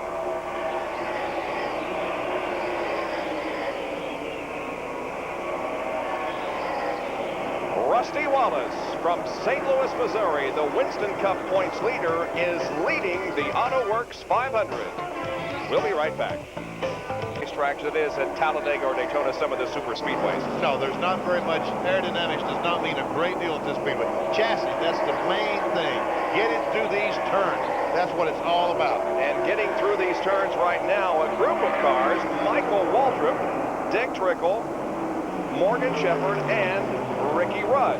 Now, Ricky Rudd was pretty far behind that bunch of cars, Bob, and he gets caught up to him, so the clutch problem or whatever that he was having seems to have gone away because he is running very good right now. Look at him slide through that pack of cars, or trying to at least. Inside the Quaker State Buick, just for a moment there, watching the action. He has Morgan Shepherd to his right, Dick Trickle ahead. And 3 abreast. Jimmy Means on the inside. Oh, Ricky Rudd and Morgan, they made it through. Well, Jimmy gave him plenty of running room. And Ricky's car is sticking so well down on the inside of the racetrack that he could just drive right there between them and went on. There's Morgan Shepherd to his right. You know, I can't understand that clutch problem straighten itself out because once you get them hot, they have a tendency to never to come back. We saw the 21 car trying to cool their clutch off. Ricky Rudd slowed down, and obviously he's cooled the thing off well enough it is now getting a bite. But the next time he makes a pit stop, he probably reheating the thing back up, and whether or not he can finish the race is yet to be seen. Cars that have dropped out of the race. Dale Jarrett has joined this group now, and he is pulling alongside of Morgan Shepherd as Ricky Rudd now is alongside of Michael Waltrip, and Dick Trickle has taken off. Good battle there. They're battling for about 11th through the 15th position. Rudd able to get by. The car really working through the corners. As I mentioned a moment ago, the primary thing, the main thing, getting through the turns. And no one does it better in Pheonix than that 26 car. You didn't see it on the screen, but add to the list of drivers that have dropped out of competition, Bobby Hamilton in car number 51. The young man who came here and qualified 5th for his first Winston Cup event. He's taken that 51 car behind the wall, and he has dropped a cylinder in that car. Inside Ricky Rudd's machine, that's Dick Trickle just ahead. Let's go back up front now and check on how Mark Martin is doing. The guy who came in 3rd in Winston Cup points, we're inside his car now, and he is right behind Hut Strickland. Last week, we showed you a feature on Mark Martin himself and how it's been an uphill struggle for him the last 2 years, but it finally paid off with the victory 2 weeks ago at Rockingham. Now we're going to show you a feature on the other half of this story, the Jack Roush team that put Mark in victory lane. Jack Roush's interest in racing was piqued at a young age. After years of learning, the one-time hobby led him to stint with Ford and Chrysler in engine development. Later, he began to put his talent and a dedication into drag racing around the Michigan area in the late 60s and early 70s. But Roush's drive turned him toward road racing. Trans Am competition was his first taste of road racing in the early 80s, earning a manufacturer's championship in 1984. Since then, he has scored championships in each successive season, and his enthusiasm for the sport has increased. I think we're all driven by primeval motivation that probably we acquire in my case, I probably acquired it, I think, from my father before I was 10 years old, and some of the things he exposed me to mechanically. After success on the Trans Am circuit, Winston Cup racing seemed the next natural step. With Stroh's and Ford's interest and support, Jack began to piece together what would become the Stroh's Light racing team. He's a real good manager of people, and he likes to work with people who have a burning desire to do the particular job.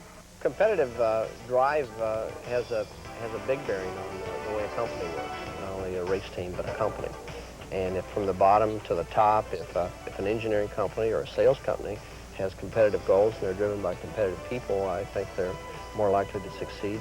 With Steve Mill and Robert Pemberton in place, the search for a driver began. Lee Morris brought up the name Mark Martin, but Roush began inquiring about names like Allison, Bodine, Rudd, and Wallace. Then quickly changed his mind. When I looked at the relationship between their concern over what they were going to get in me and what was going into the car, I decided to take a look at Mark. And Mark was as interested as I was in making sure that we got all the right stuff for the car and the team, and we built the right pieces. With the pieces in place for the last year and a half, the Roush team has grown into a consistent force on the stock car circuit. But for someone with the expectations and goals of a Jack Roush, has that been enough? Racetrack strategy and the execution have been my greatest challenge and frustration. We've had tires fall off cars at inappropriate times when nobody was really at fault except for the lack of chemistry and maybe effective communication between all of us. I'll even include myself in that. We went to Daytona in a situation where I had a great car, and I ran the thing out of gas. Just a couple of minutes ago, Jack Roush, Mark Martin radioed in. He said, how many pounds of fuel pressure? He said it was down below 5 pounds, and we normally carry 6.5. We think that it just stacked up on the banking, but we think we're ready to go. And Bill Elliott comes maybe on the outside. Yeah, I wonder, is he out of gas? I think he's just out of the ground. No, I believe he's... Maybe he is. I believe he's... Yes, he's out of gas. What did you feel like when that thing sputtered right there in front of the start-finish line? Like everybody that had been looking at me thinking that I was foolish was right. But the strategy finally worked.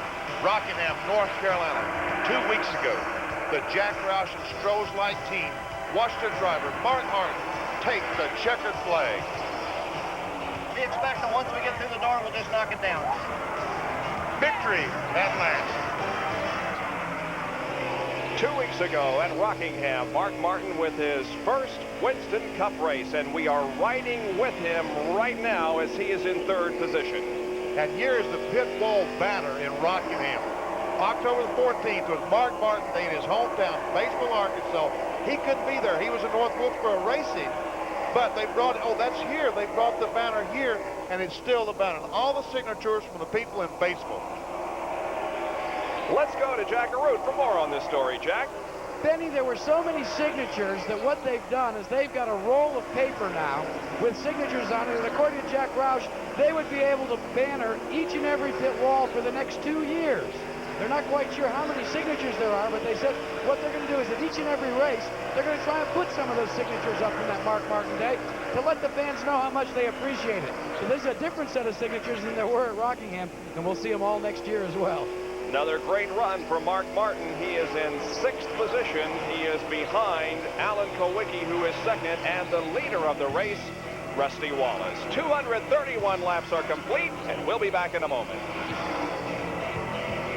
Jenkins, Benny Parsons, Ned Jarrett, Jack Arun, and Dr. Jerry Punch back at Pheonix International Raceway for the next to last race of the Winston Cup Series. And the leader is Rusty Wallace in car number 27. Now, back in the pack, another battle. Here is the number 10 of Derek Cope, the 94 of Sterling Marlin, and the 33 of Harry Gant. Now, Marlin has lost a couple of positions here recently. And to one of those cars we saw him just a moment ago is Darrell Waltrip up in front of him there. You can see Darrell has been marching up through the field pretty good. Riding with Harry Gant now. With Sterling Marlin just ahead and to the right.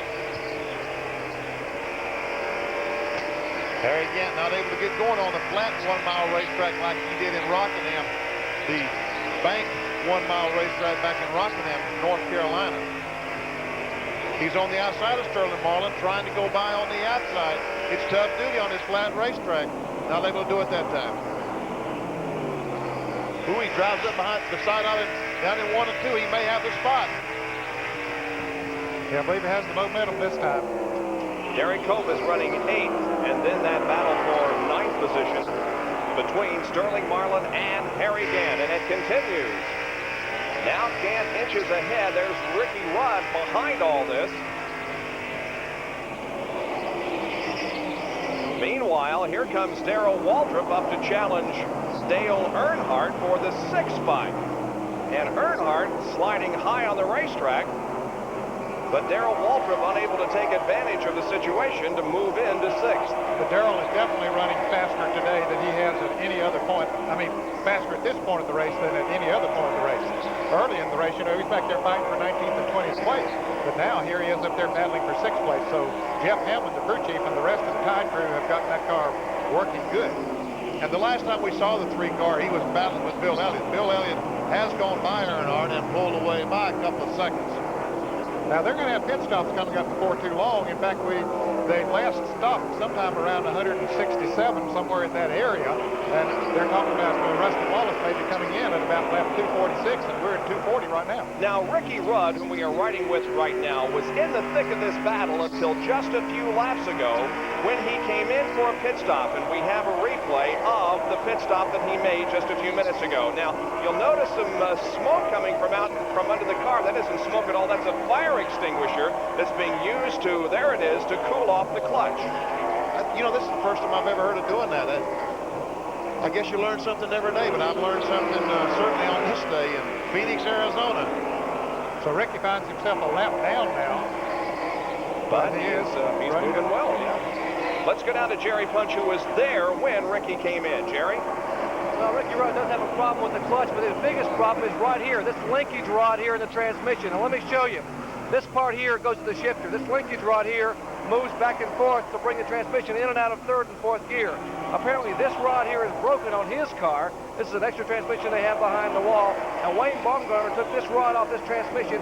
If we get a yellow flag, we'll bring Rudd back in, jack the car up, take this rod, and put it on his race car so we'll be able to get it out of 4th gear. All right, well, Rudd is certainly not showing any signs of anything being wrong. That car is running really well right now. Yeah, it's running good. Of course, it has 2 new right side tires on it. That is one thing that's helping him, but he was running good before he went in the pits. Rusty Wallace, our leader's coming down pit road. So let's go to Jerry Punch for a call and a stop by the leader, Rusty Wallace. This would be the last scheduled stop for Rusty Wallace. He'd be able to make it the rest of the way on fuel unless there were a yellow flag. The crew cam here for Jimmy Maycar, the right front tire changer. Right side jack going beneath the car. You see Maycar rolls the tire out of the way. Barry Dodson rolls in the new tire. He's slapping back on. Putting those lug nuts back on. Snap, snap, snap. Now Maycar right in front of the car. Once again a fuel in, things again a fuel in. He is down and away. Great stop for the Kodiak crew. 14 seconds. 14.2 as a matter of fact, Jerry, and the Kodiak Pontiac has what we believe will be its final pit stop concluded. And I think he stayed, in fact, he did indeed stay in the lead lap. So if a caution should come out, it won't hurt him that much. But the lead now goes to the number 7 car of Alan Kulwicki as Rusty Wallace has concluded his service, and there now is the leader, Kulwicki, who is trying to win his 2nd consecutive race here at Phoenix. They're about to bring Dale Earnhardt into the pits. Their crew is out on pit road waiting for him to come in, so green flag pit stops coming up. Earnhardt at the moment running in 5th spot. As we continue to watch the leader, Alan Kulwicki. Here comes the 2nd place car of Mark Martin, Jackaroo. Mark Martin comes down on the pit road, as does Dale Earnhardt. The Cruiser going to work. Taking a look now at Dale Earnhardt, they're changing the right side tires. Chocolate Myers has put in 1 tank of fuel. He's under the 2nd tank, 22 full gallons. Let's go to Jim.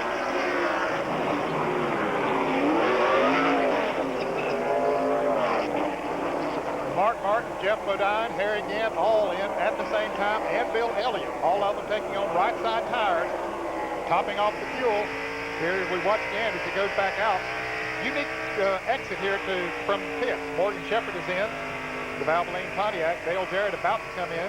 That ride with Harry Gant. I think that acceleration lane that we have here should be a must at every racetrack. It allows them to build up some speed before re-entering the racetrack. Here is Alan Kulwicki now, who comes in for his final pit stop of the afternoon. Jackaroo is right there. Paul Andrews is leading the Xerox team to the right side. You can see they're going to make a chassis adjustment, taking a little bit of wedge out. They've completed the work. No, they've got a problem. They've got a problem on the right side. They hadn't completed the work on the right side when they dropped the jack. Meanwhile, they're going back to work on the left side. 19 seconds, 20, and it's just ticking away. Obviously, they're not going to be able to put him back out until they go and complete the work on the right side. This is so very costly for Alan Kulwicki and his team. Now the jack is stuck under the car. What a comedy of errors here. They've taken the 2nd jack to the outside. They're jacking it up, completing the work. But this is just a lengthy, costly stop, and Kulwicki is just shaking his head. He can't believe it inside the car. 45 seconds and then some. They dropped the jack. 47.3, very costly. And so it goes for Alan Kulwicki, who was among the leaders, but he doesn't appear to be going to win this afternoon. Alan Kulwicki's found all kind of ways to lose this year, and he found another one today. Yeah, it's been that kind of year for Alan Kulwicki. The leader is Darrell Waltrip in car number 17. He has not yet pitted. He was running in 7th position before the flurry of pit stops. He has not pitted yet, but should be coming in very soon. And Kulwicki's strategy was pretty good strategy. He was going to change 4 tires. All the other cars were going to change just 2, but he was going to change 4.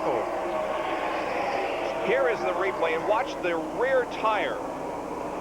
Now, you can see that they dropped the jack before the guy had the tire on the right rear of the race car. Oh, and look at Sterling Martin along pit road. He has fire coming from the front of that race car as we go back to live action now. When we pick it up, there is Sterling Martin. Look at the fire coming from the right front of that race car. He has no brakes. He can't stop the car.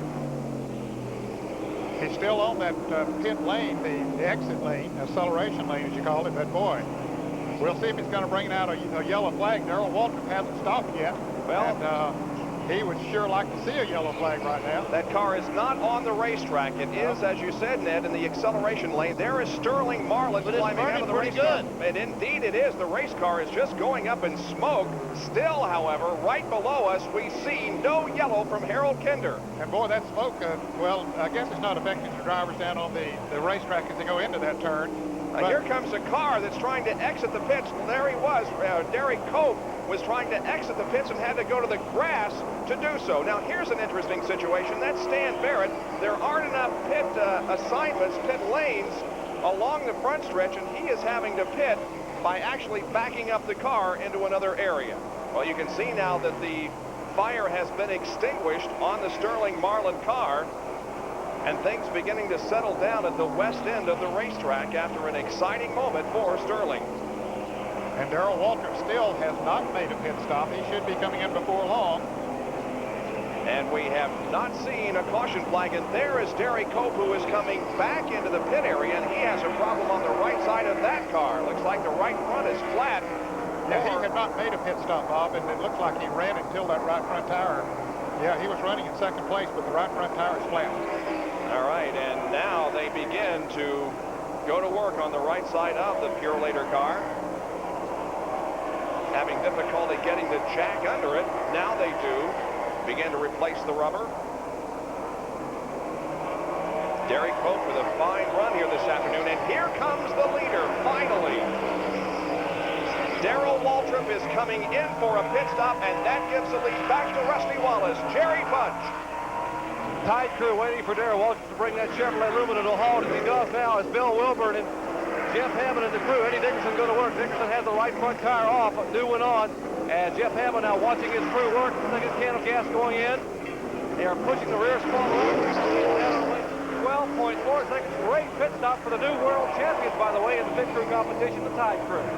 As I recall, that's exactly the same time that it took Rusty Wallace to get service, 12.4 seconds. So Darrell Waltrip now comes out onto the racetrack once again, and there is the leader, Rusty Wallace. Oh, and Rusty spins. He was hit by Stan Barrett. He's sliding against the wall in turn number 1. Unbelievable. And this is the type of thing we were talking about at the beginning of the show. Things were going so well for Rusty Wallace. That very well could be $1 million right there. Boy, and the car is not moving now. Yes, it's moving now. I don't think he's going to lose a lap. Mark Martin picks up the lead, and here is the situation again that we talked about at the very opening of the show. Mark Martin with things going his way. Takes advantage of the things that happen. Let's look at it again. As they go into the turn, Rusty on the outside of Stan Barrett, car number 90, and Stan tips him on the left rear quarter panel, and it sends Rusty around, and boy, he said, oh my golly, this is not what I needed. And he backs makes it into pretty the good wall. contact with the wall. Yep. Oh, and look, Rusty just barely able to avoid the cars as they went by. The toe-in is knocked out on the car. The question is, how bad is it? And will Rusty Wallace be able to continue in this race? Well, some real excitement here at Phoenix. We'll take a break and be right back. The yellow flag is out, and pit stops are being made here at Phoenix International Raceway. In the center of attention is the Rusty Wallace pit. He was hit by Stan Barrett, slid into the wall. There is considerable damage to the left rear of that race car. Jerry Punch, are you in the vicinity? Yeah, we're here, and they're looking at a lot of sheet metal damage on the left rear and also the left front, where he has scraped apparently the wall, and Jimmy Maycar beating with a sledgehammer, trying to beat some sheet metal away. See the crew cam there, where he is pounding with that sledgehammer, trying to beat the left front fender away from the tire. The biggest concern, though, is the chassis part. How much is the toe in, or how much is the actual angle of deflection of the front tires affected by his contact with the wall? The sheet metal would be a very minimal problem here because aerodynamics are not that important. But apparently the Kodiak Pontiac is bent up both in the left front and the left rear as he's down and away. Rusty Wallace back out on the racetrack. We'll see how that car performs after taking a slide into the first turn wall here at Phoenix. Under yellow because of that. The track crew is checking the area down in turn number 1. So we'll take another break. From Phoenix, where the caution is still out, the number 17 car of Darrell Waltrip is the leader of the race. We are under caution because of an incident down in turn number 1 involving Stan Barrett and Rusty Wallace, who was leading the race at the time. And as it went into the turn, he backed off to get into the turn. Stan Barrett just barely touched the left rear quarter panel. It sent Wallace spinning around in the Kodiak Pontiac. It backed it into the wall. And Rusty Wallace has made a couple of pit stops. Now, earlier, here was a situation on pit road when Sterling Marlin brought his flaming race car to a halt on the acceleration lane. Jerry Punches with Sterling. Well, Sterling has climbed out. Unfortunately, he was not burned in that break. Sterling, what happened? Looks like a rotor come apart. Jerry made a pit stop, but went out and heard something pop going around the corner, and as soon as it went out on back straightaway, it felt like it blowed the tire out too, and then it had no brakes. It was on fire. Had a good time. Did you know the car was on fire? Well, a spotter told me when I went to stop in the pits, come back in and hit the brakes and didn't have none. And, I figured it busted the caliper too. And I knew it'd be on fire because all the sparks and stuff. But, the snow cone car run real good. We just can't have no luck. Run top 5 there at Rockingham, got in a deal with Dale and Rusty, and run top 5 here all day. And, this deal happens. So if it ever turns around, gets good, better watch out. Sterling Marlin out of it here at Phoenix. All right, thank you very much. Good to see that Sterling Marlin is okay. Still under caution with 261 laps completed. ESPN Speed World at Phoenix International Raceway today for the Autoworks 500, and the problems continue for Rusty Wallace. He has come in again, and now he goes down a lap. He had continued to stay on the lead lap since his incident, but that right there put him a lap down. And now look at the battle for the lead. Bill Elliott has gone into the lead, passing the number 17 of Darrell Waltrip, and now Mark Martin challenges Waltrip for second. And he has second. Bill Elliott is the leader of the Autoworks 500. Well, we didn't see much of him in the first 100 laps or so, and then he crept up into the top 10 and then into the top 5, and now he is the leader. And we see Ricky Rudd on the inside slowing dramatically. He's had problems all afternoon. Looks like his day is just about over, and certainly over as far as winning is concerned. Bill Elliott now with a couple of car lengths advantage on Mark Martin. Bill Elliott finished 4th here at Pheonix last year. Running in 3rd place is Walter. 4th is Terry Labonte. Dale Jarrett is running in the 5th place, and 6th is Jeff Bodine. And here's a replay of how Bill Elliott grabbed the lead from Darrell Waltrip. Coming off turn 4, he gets inside of Darrell Waltrip down the front straightaway, absolutely neck and neck into turn 1. And watch this, go up the hill. Darrell Waltrip has no choice but back off. And that gave, when he did back off, he gave Mark Martin the opportunity to dive inside of Darrell. So Elliott still has the lead, and now a battle. Oh, Jeff Bodine and Dale Jarrett touch, and looks like Jarrett and Dale Earnhardt also come together. It was just a slight bit of contact between the 29 and the 3. Now, Dale Jarrett only took on left side tires on the hardest Pontiac. Of course, they had stopped not long before that last caution and took on right side tires, but he's now running in 6th place. And the replay again, watch these two cars come in contact with each other going into turn number 1. Just a slight contact there, but again, that is enough sometimes to do major handling problems to the car. And I think Dale Earnhardt got into Dale Jarrett just a little bit there too, so he said, boy, they come at me from both sides. Or both ends, I should say. There is Bodine, and there are the leaders. The number 10 car of Derry Cope is back on the lead lap. It's at the tail end of the lead lap. The leader is the 9 Coors Ford Thunderbird, driven by Bill Elliott, and then the Stroh's Light Thunderbird of Mark Martin running in 2nd spot. 270 laps completed, so we're only 42 away from the checkered flag. That number 10 car, driven by Derry Cope, had a great run going for a while until problems.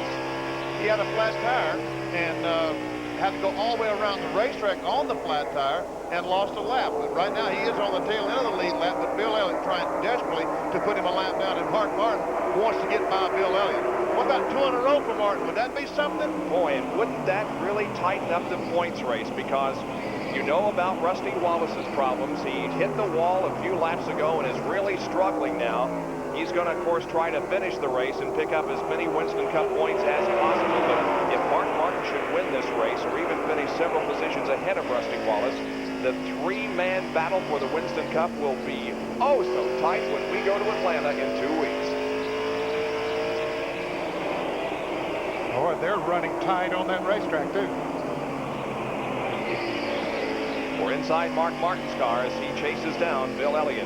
Now, you see, they only cleaned the left side of the windshield. The right side is still pretty dirty, but he's just looking out the left side. And that might even help him a little bit going into turn 1 with the sun in his eyes. Maybe don't glare quite as much with that dirt on the right side. We have mentioned throughout the afternoon how bad it becomes in the late afternoon looking into turn number 1. Now, watch. This is the area of the racetrack. It becomes really hard for the drivers to see because of that sun. They're looking right into the sun. It'll become even worse as the afternoon goes along. That's Ricky Rudd to the left now that Mark Martin and Bill Elliott have both passed.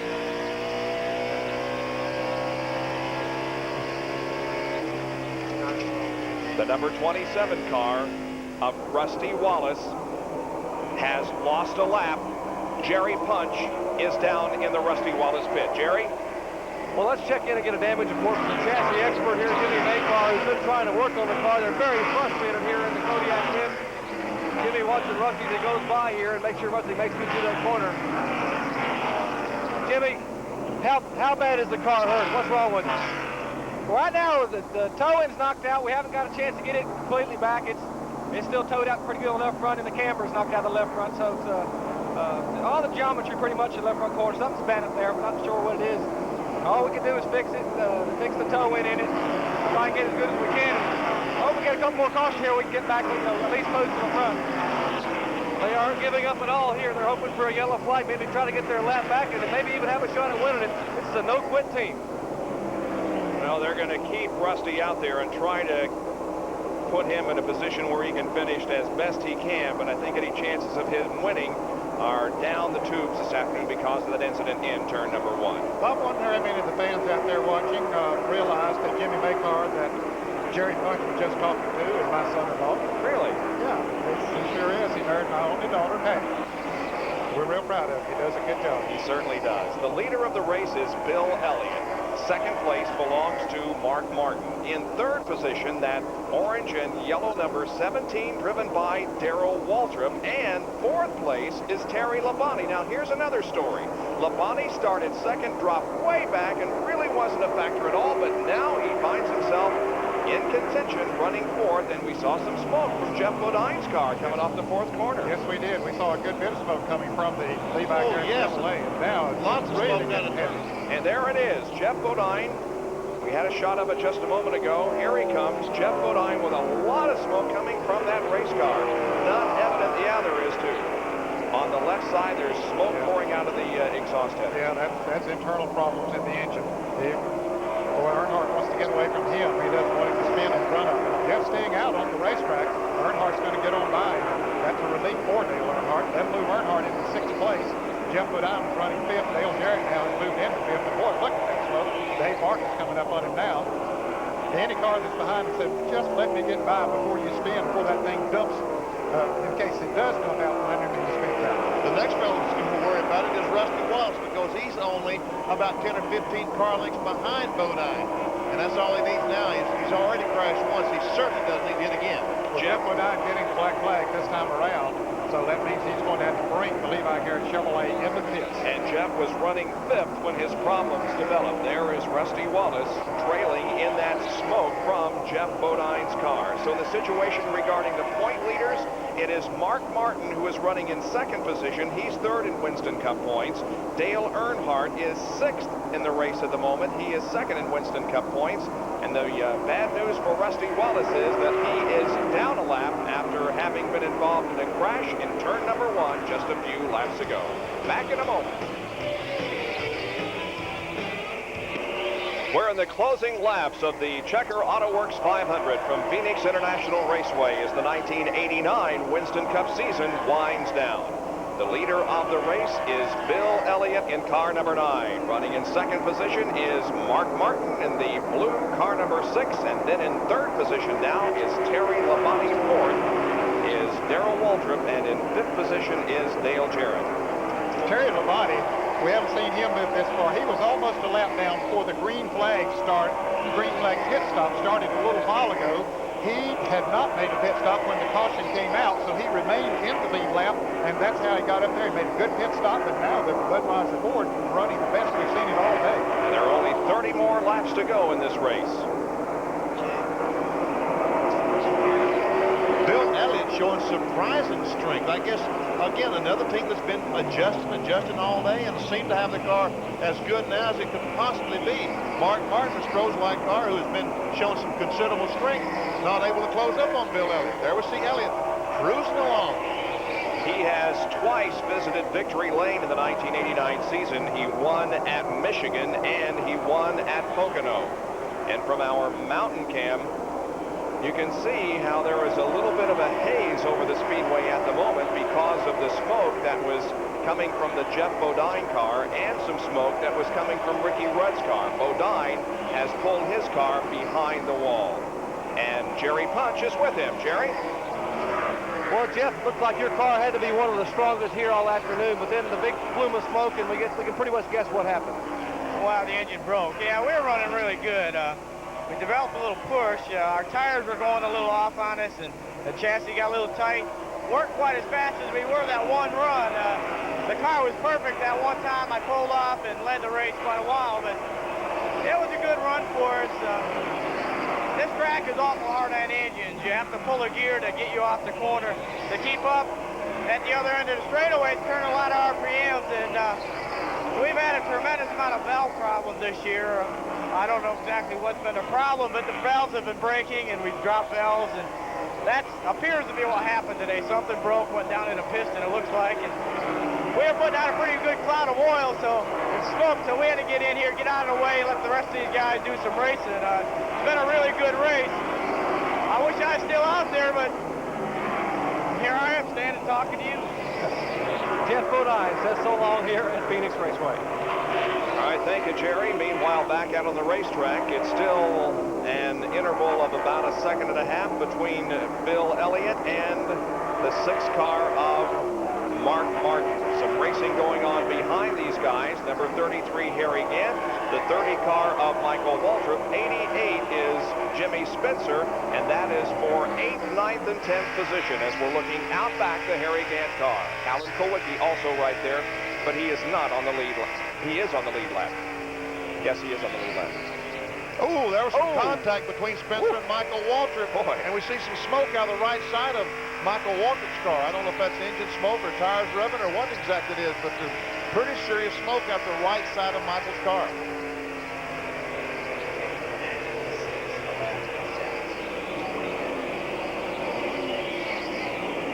Well, I don't see it now as they go down in turn 1. Yeah, there it is. There it is. Pretty evident. Michael's able to get by the Spencer automobile, the Crisco Pontiac. Jimmy falls in behind Michael coming off the second corner. To see how bad the glare of the sun is as we look out back the Skoal Bandit.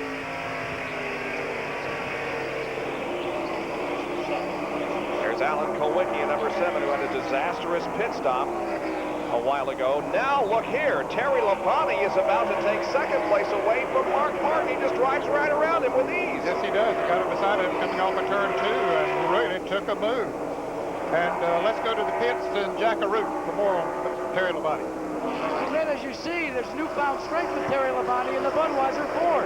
Remember that about the halfway mark, up until then, he had no radio contact with his crew. He was unable to tell them what was wrong with the car so that they could make any sort of chassis adjustment. When he finally got Richard Petty's helmet on, he was able to radio back to Junior Johnson and Tim Brewer and tell them what to do. Just a good indication of just how important it is in 1989 to have radio communication with your crew in a 500-kilometer contest. Boy, that is a really interesting story, but Terry Labonte is really going. And speaking of hats, throughout the entire year, we have had the feature of Benny's Hat of the Week on our Winston Cup telecast. It's a surprise to me from week to week. Here's Benny. When we started doing the Hat of the Week segment, David Howard from Johnstown, Pennsylvania had a wonderful idea, but he couldn't draw. But he found Tom Sugar's an artist. He took the beautiful Bethlehem steel hard hat, painted, looking through the front windshield, looking through the driver's window, and looking through the rear window of an automobile, painted on the hard hat. Wonderful job. Next Saturday night, the Michigan Motorsports Hall of Fame is having their annual induction dinner, and they're going to auction this hat off at the induction dinner. Fellas, we appreciate the hat, and you can tell they love ESPN. All right, the Hat of the Week from Benny.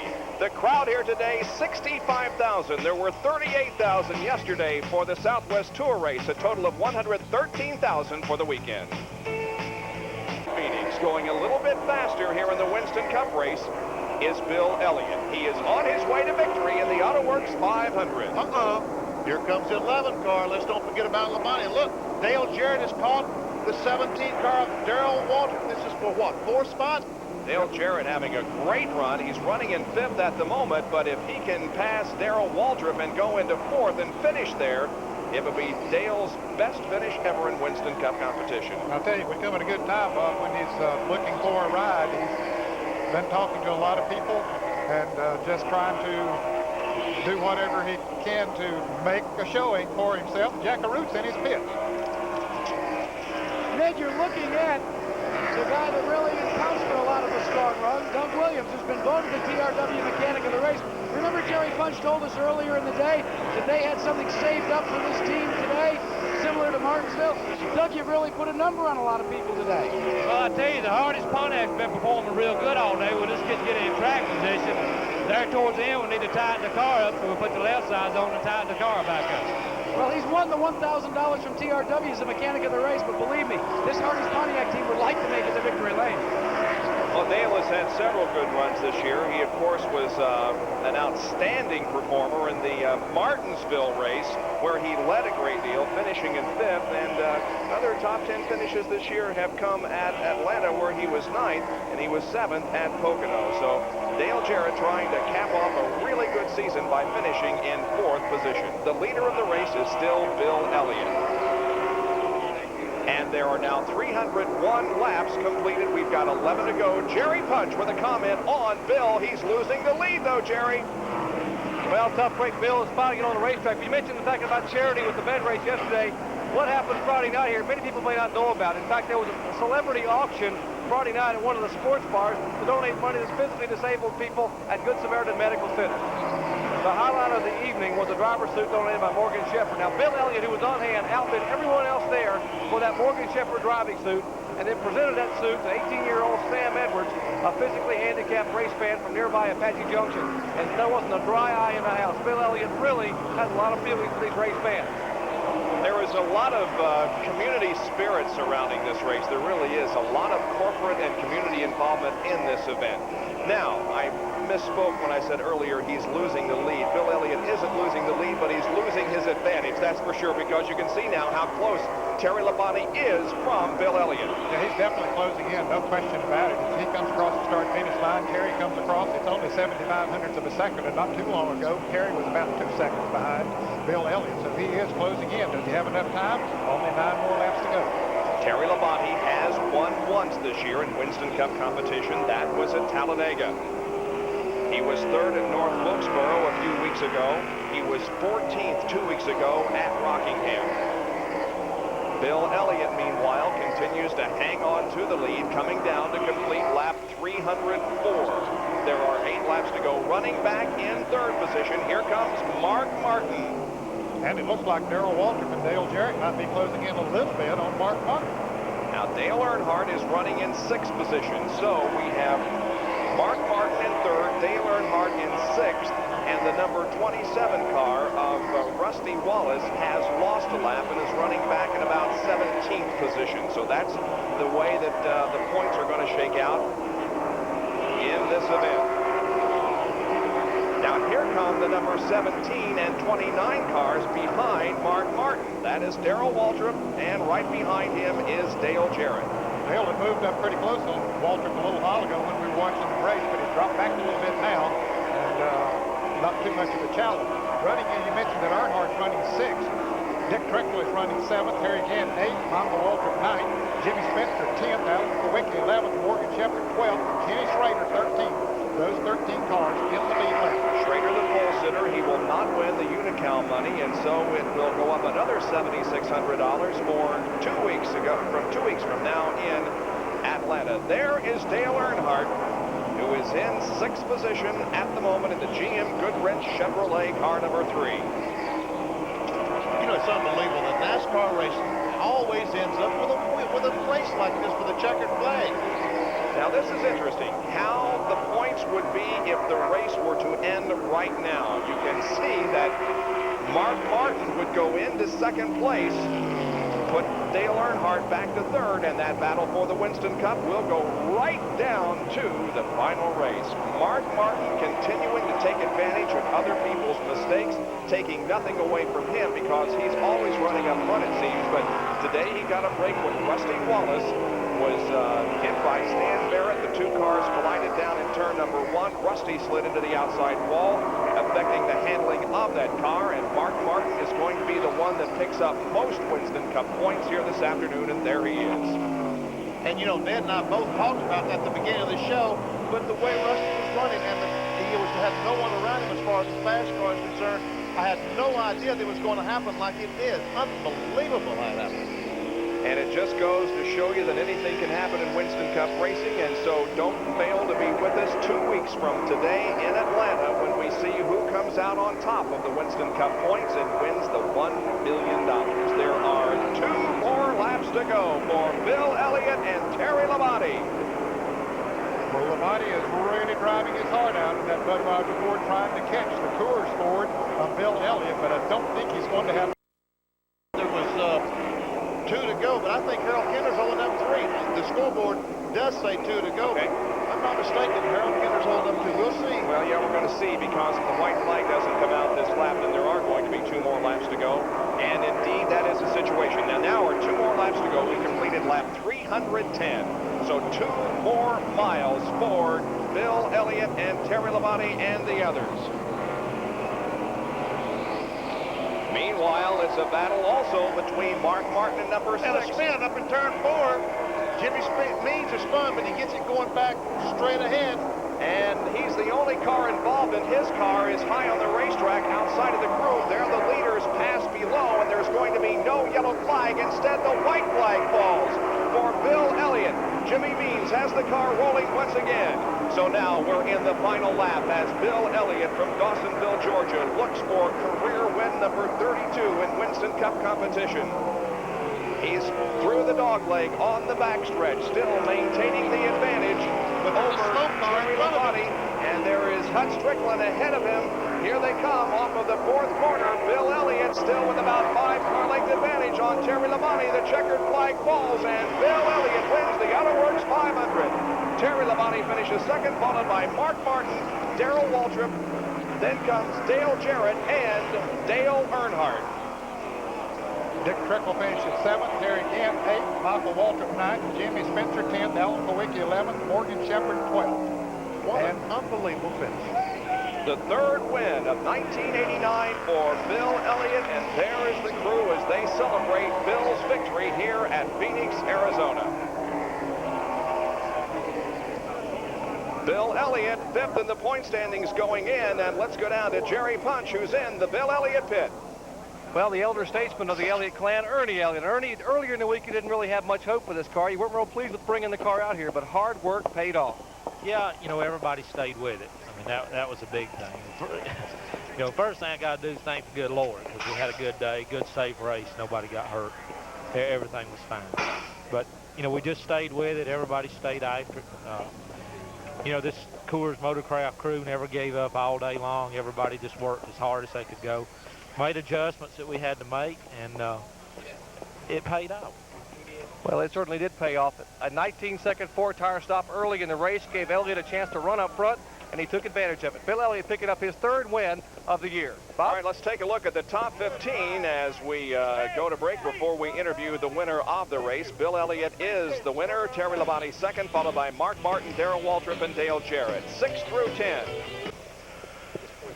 Welcome back to Phoenix International Raceway. Let's go to Victory Lane for our Winner's Circle interview, being brought to you by the Sears Die-Hard Battery, now with more power when you need it most. Jack Arute. Well, Bill Elliott, it goes to prove that if you just keep on working and working and working, you can come to Victory Lane. I'll tell you what, at the first of the race, I thought I'd be lucky to be in the top 20 at the end of the day. And, you know, the guys kept working. We never give up. We kept messing around with the wedge and messing around with Steiger. And as the day went on, the car got better and better, but I believe a track changed and just helped us.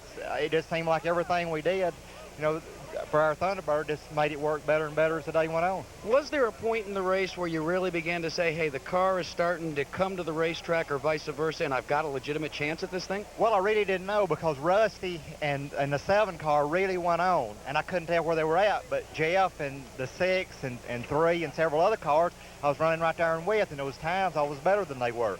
And it just happened, the last set of tires was a real good set, and I got out in front of everybody, and then Labonte came on pretty well, but he was, by the time he got through traffic, I believe he used his tires up by then.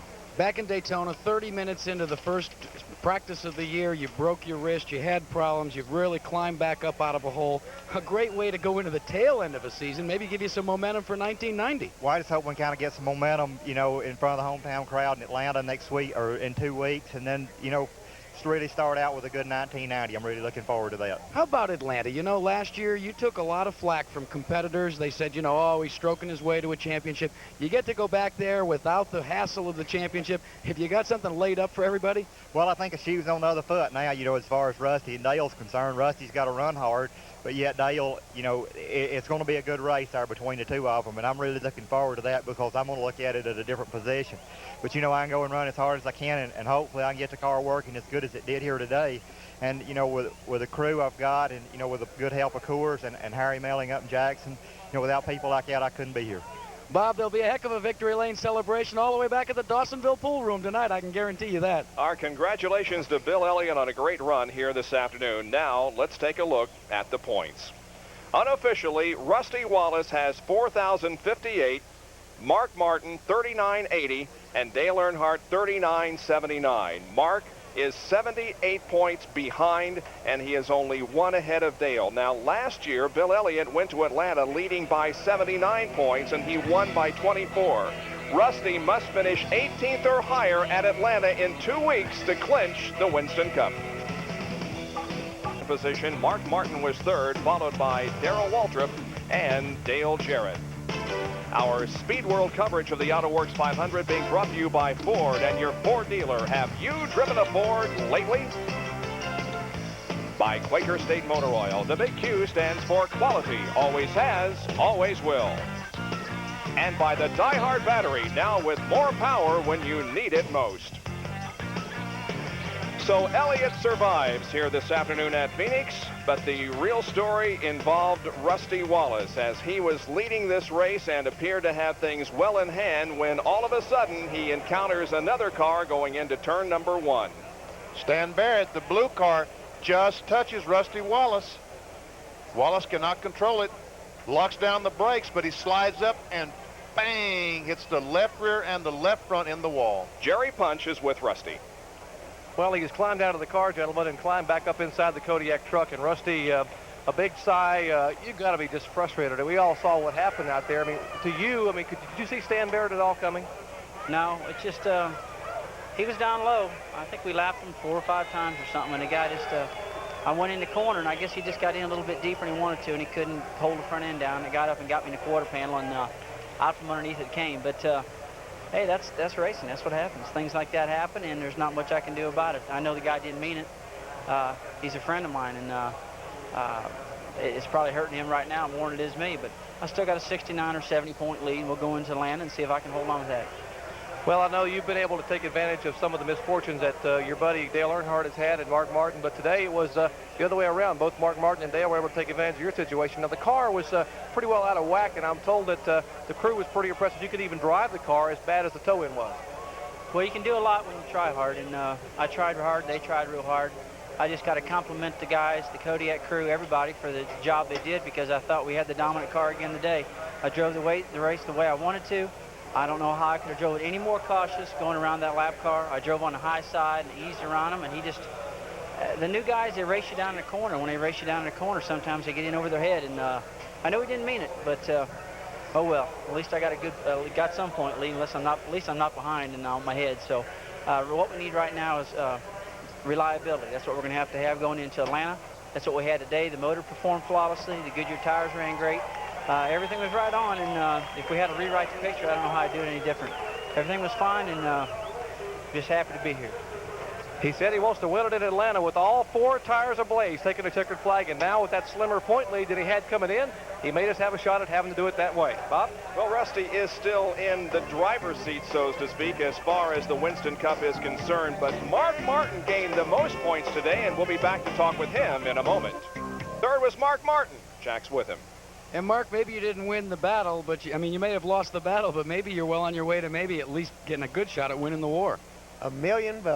I can't believe we're this close to $1 million. I tell you, Jackie, we missed the setup some on the car today, and we really struggled all day long. I can't believe we ran third, and the reason we did was because the guys were just awesome in the pits all day. Man, they were fantastic, and we ran. If anybody had their tires on fire, buddy, we had them on fire there at the end trying to hang on to third place. There was some speculation topside that maybe you were doing a little bit of points racing early on in the event, not wanting to really scuff it up with anybody to make sure that you would be here at the end. No, we started a race and we weren't very good, and we started trying to get better, and we got real bad. So we worked on the car, and we got it back to the point where you'd figure it wasn't really good, but I mean, the car would run good if we had one set of tires that was good enough on the car that I think that we might have had a shot at winning the race. But the last set of tires, I really spun my tires a good bit trying to pass Bill right on the restart because I had passed him several times during the day. And I think that I really burned up the rear tires trying to get by him, and then it was over. But, you know, we took our shot. and that's what it's all about. You know, we never rode around all day, and when we went out on those new tires and they threw the green flag, we went after Bill Elliott with everything we had, and we used it all up trying to get him and finish third. Hey, when we started this race, the one thing that we were able to do is we took some of you guys and your crew over to the old Rawhide place there, and you helped us with that thing. Did you have fun over there when we were filming that? I had fun, but I hope you're not showing a bunch of that stuff on TV right now. Why is that? Why is that? We're about to do that, Mark. You're going to embarrass me. Bob, let's embarrass him. No, we're just going to have some fun with Mark. Now, what you saw in the very opening was the finished product of what was shot earlier this week here in Phoenix. But now here are some of the outtakes, some of the things that didn't go quite well.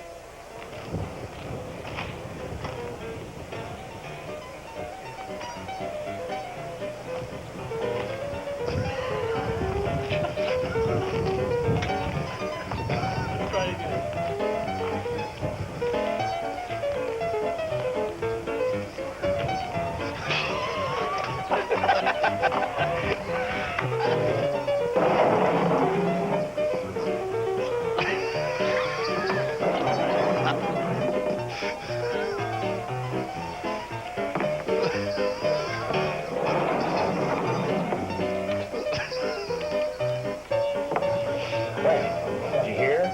There's some new guns in town.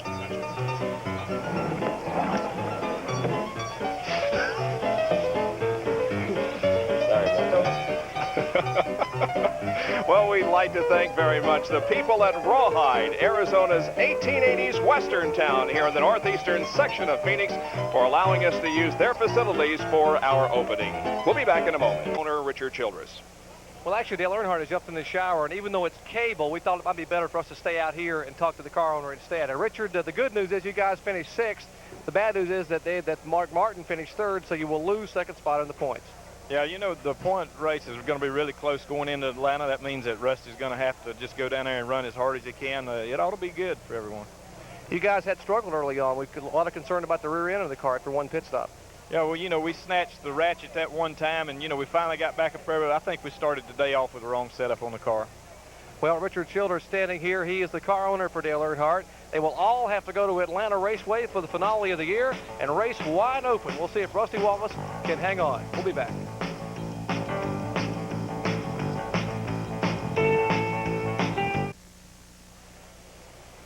Let's take a look at the top 20 finishers here in the Autoworks 500 this afternoon at Phoenix. And while we do so, gentlemen, it's going down to the final one in 2 weeks. Boy, I can't wait for Atlanta to come in 2 weeks. What excitement we're going to have for the championship and $1 million.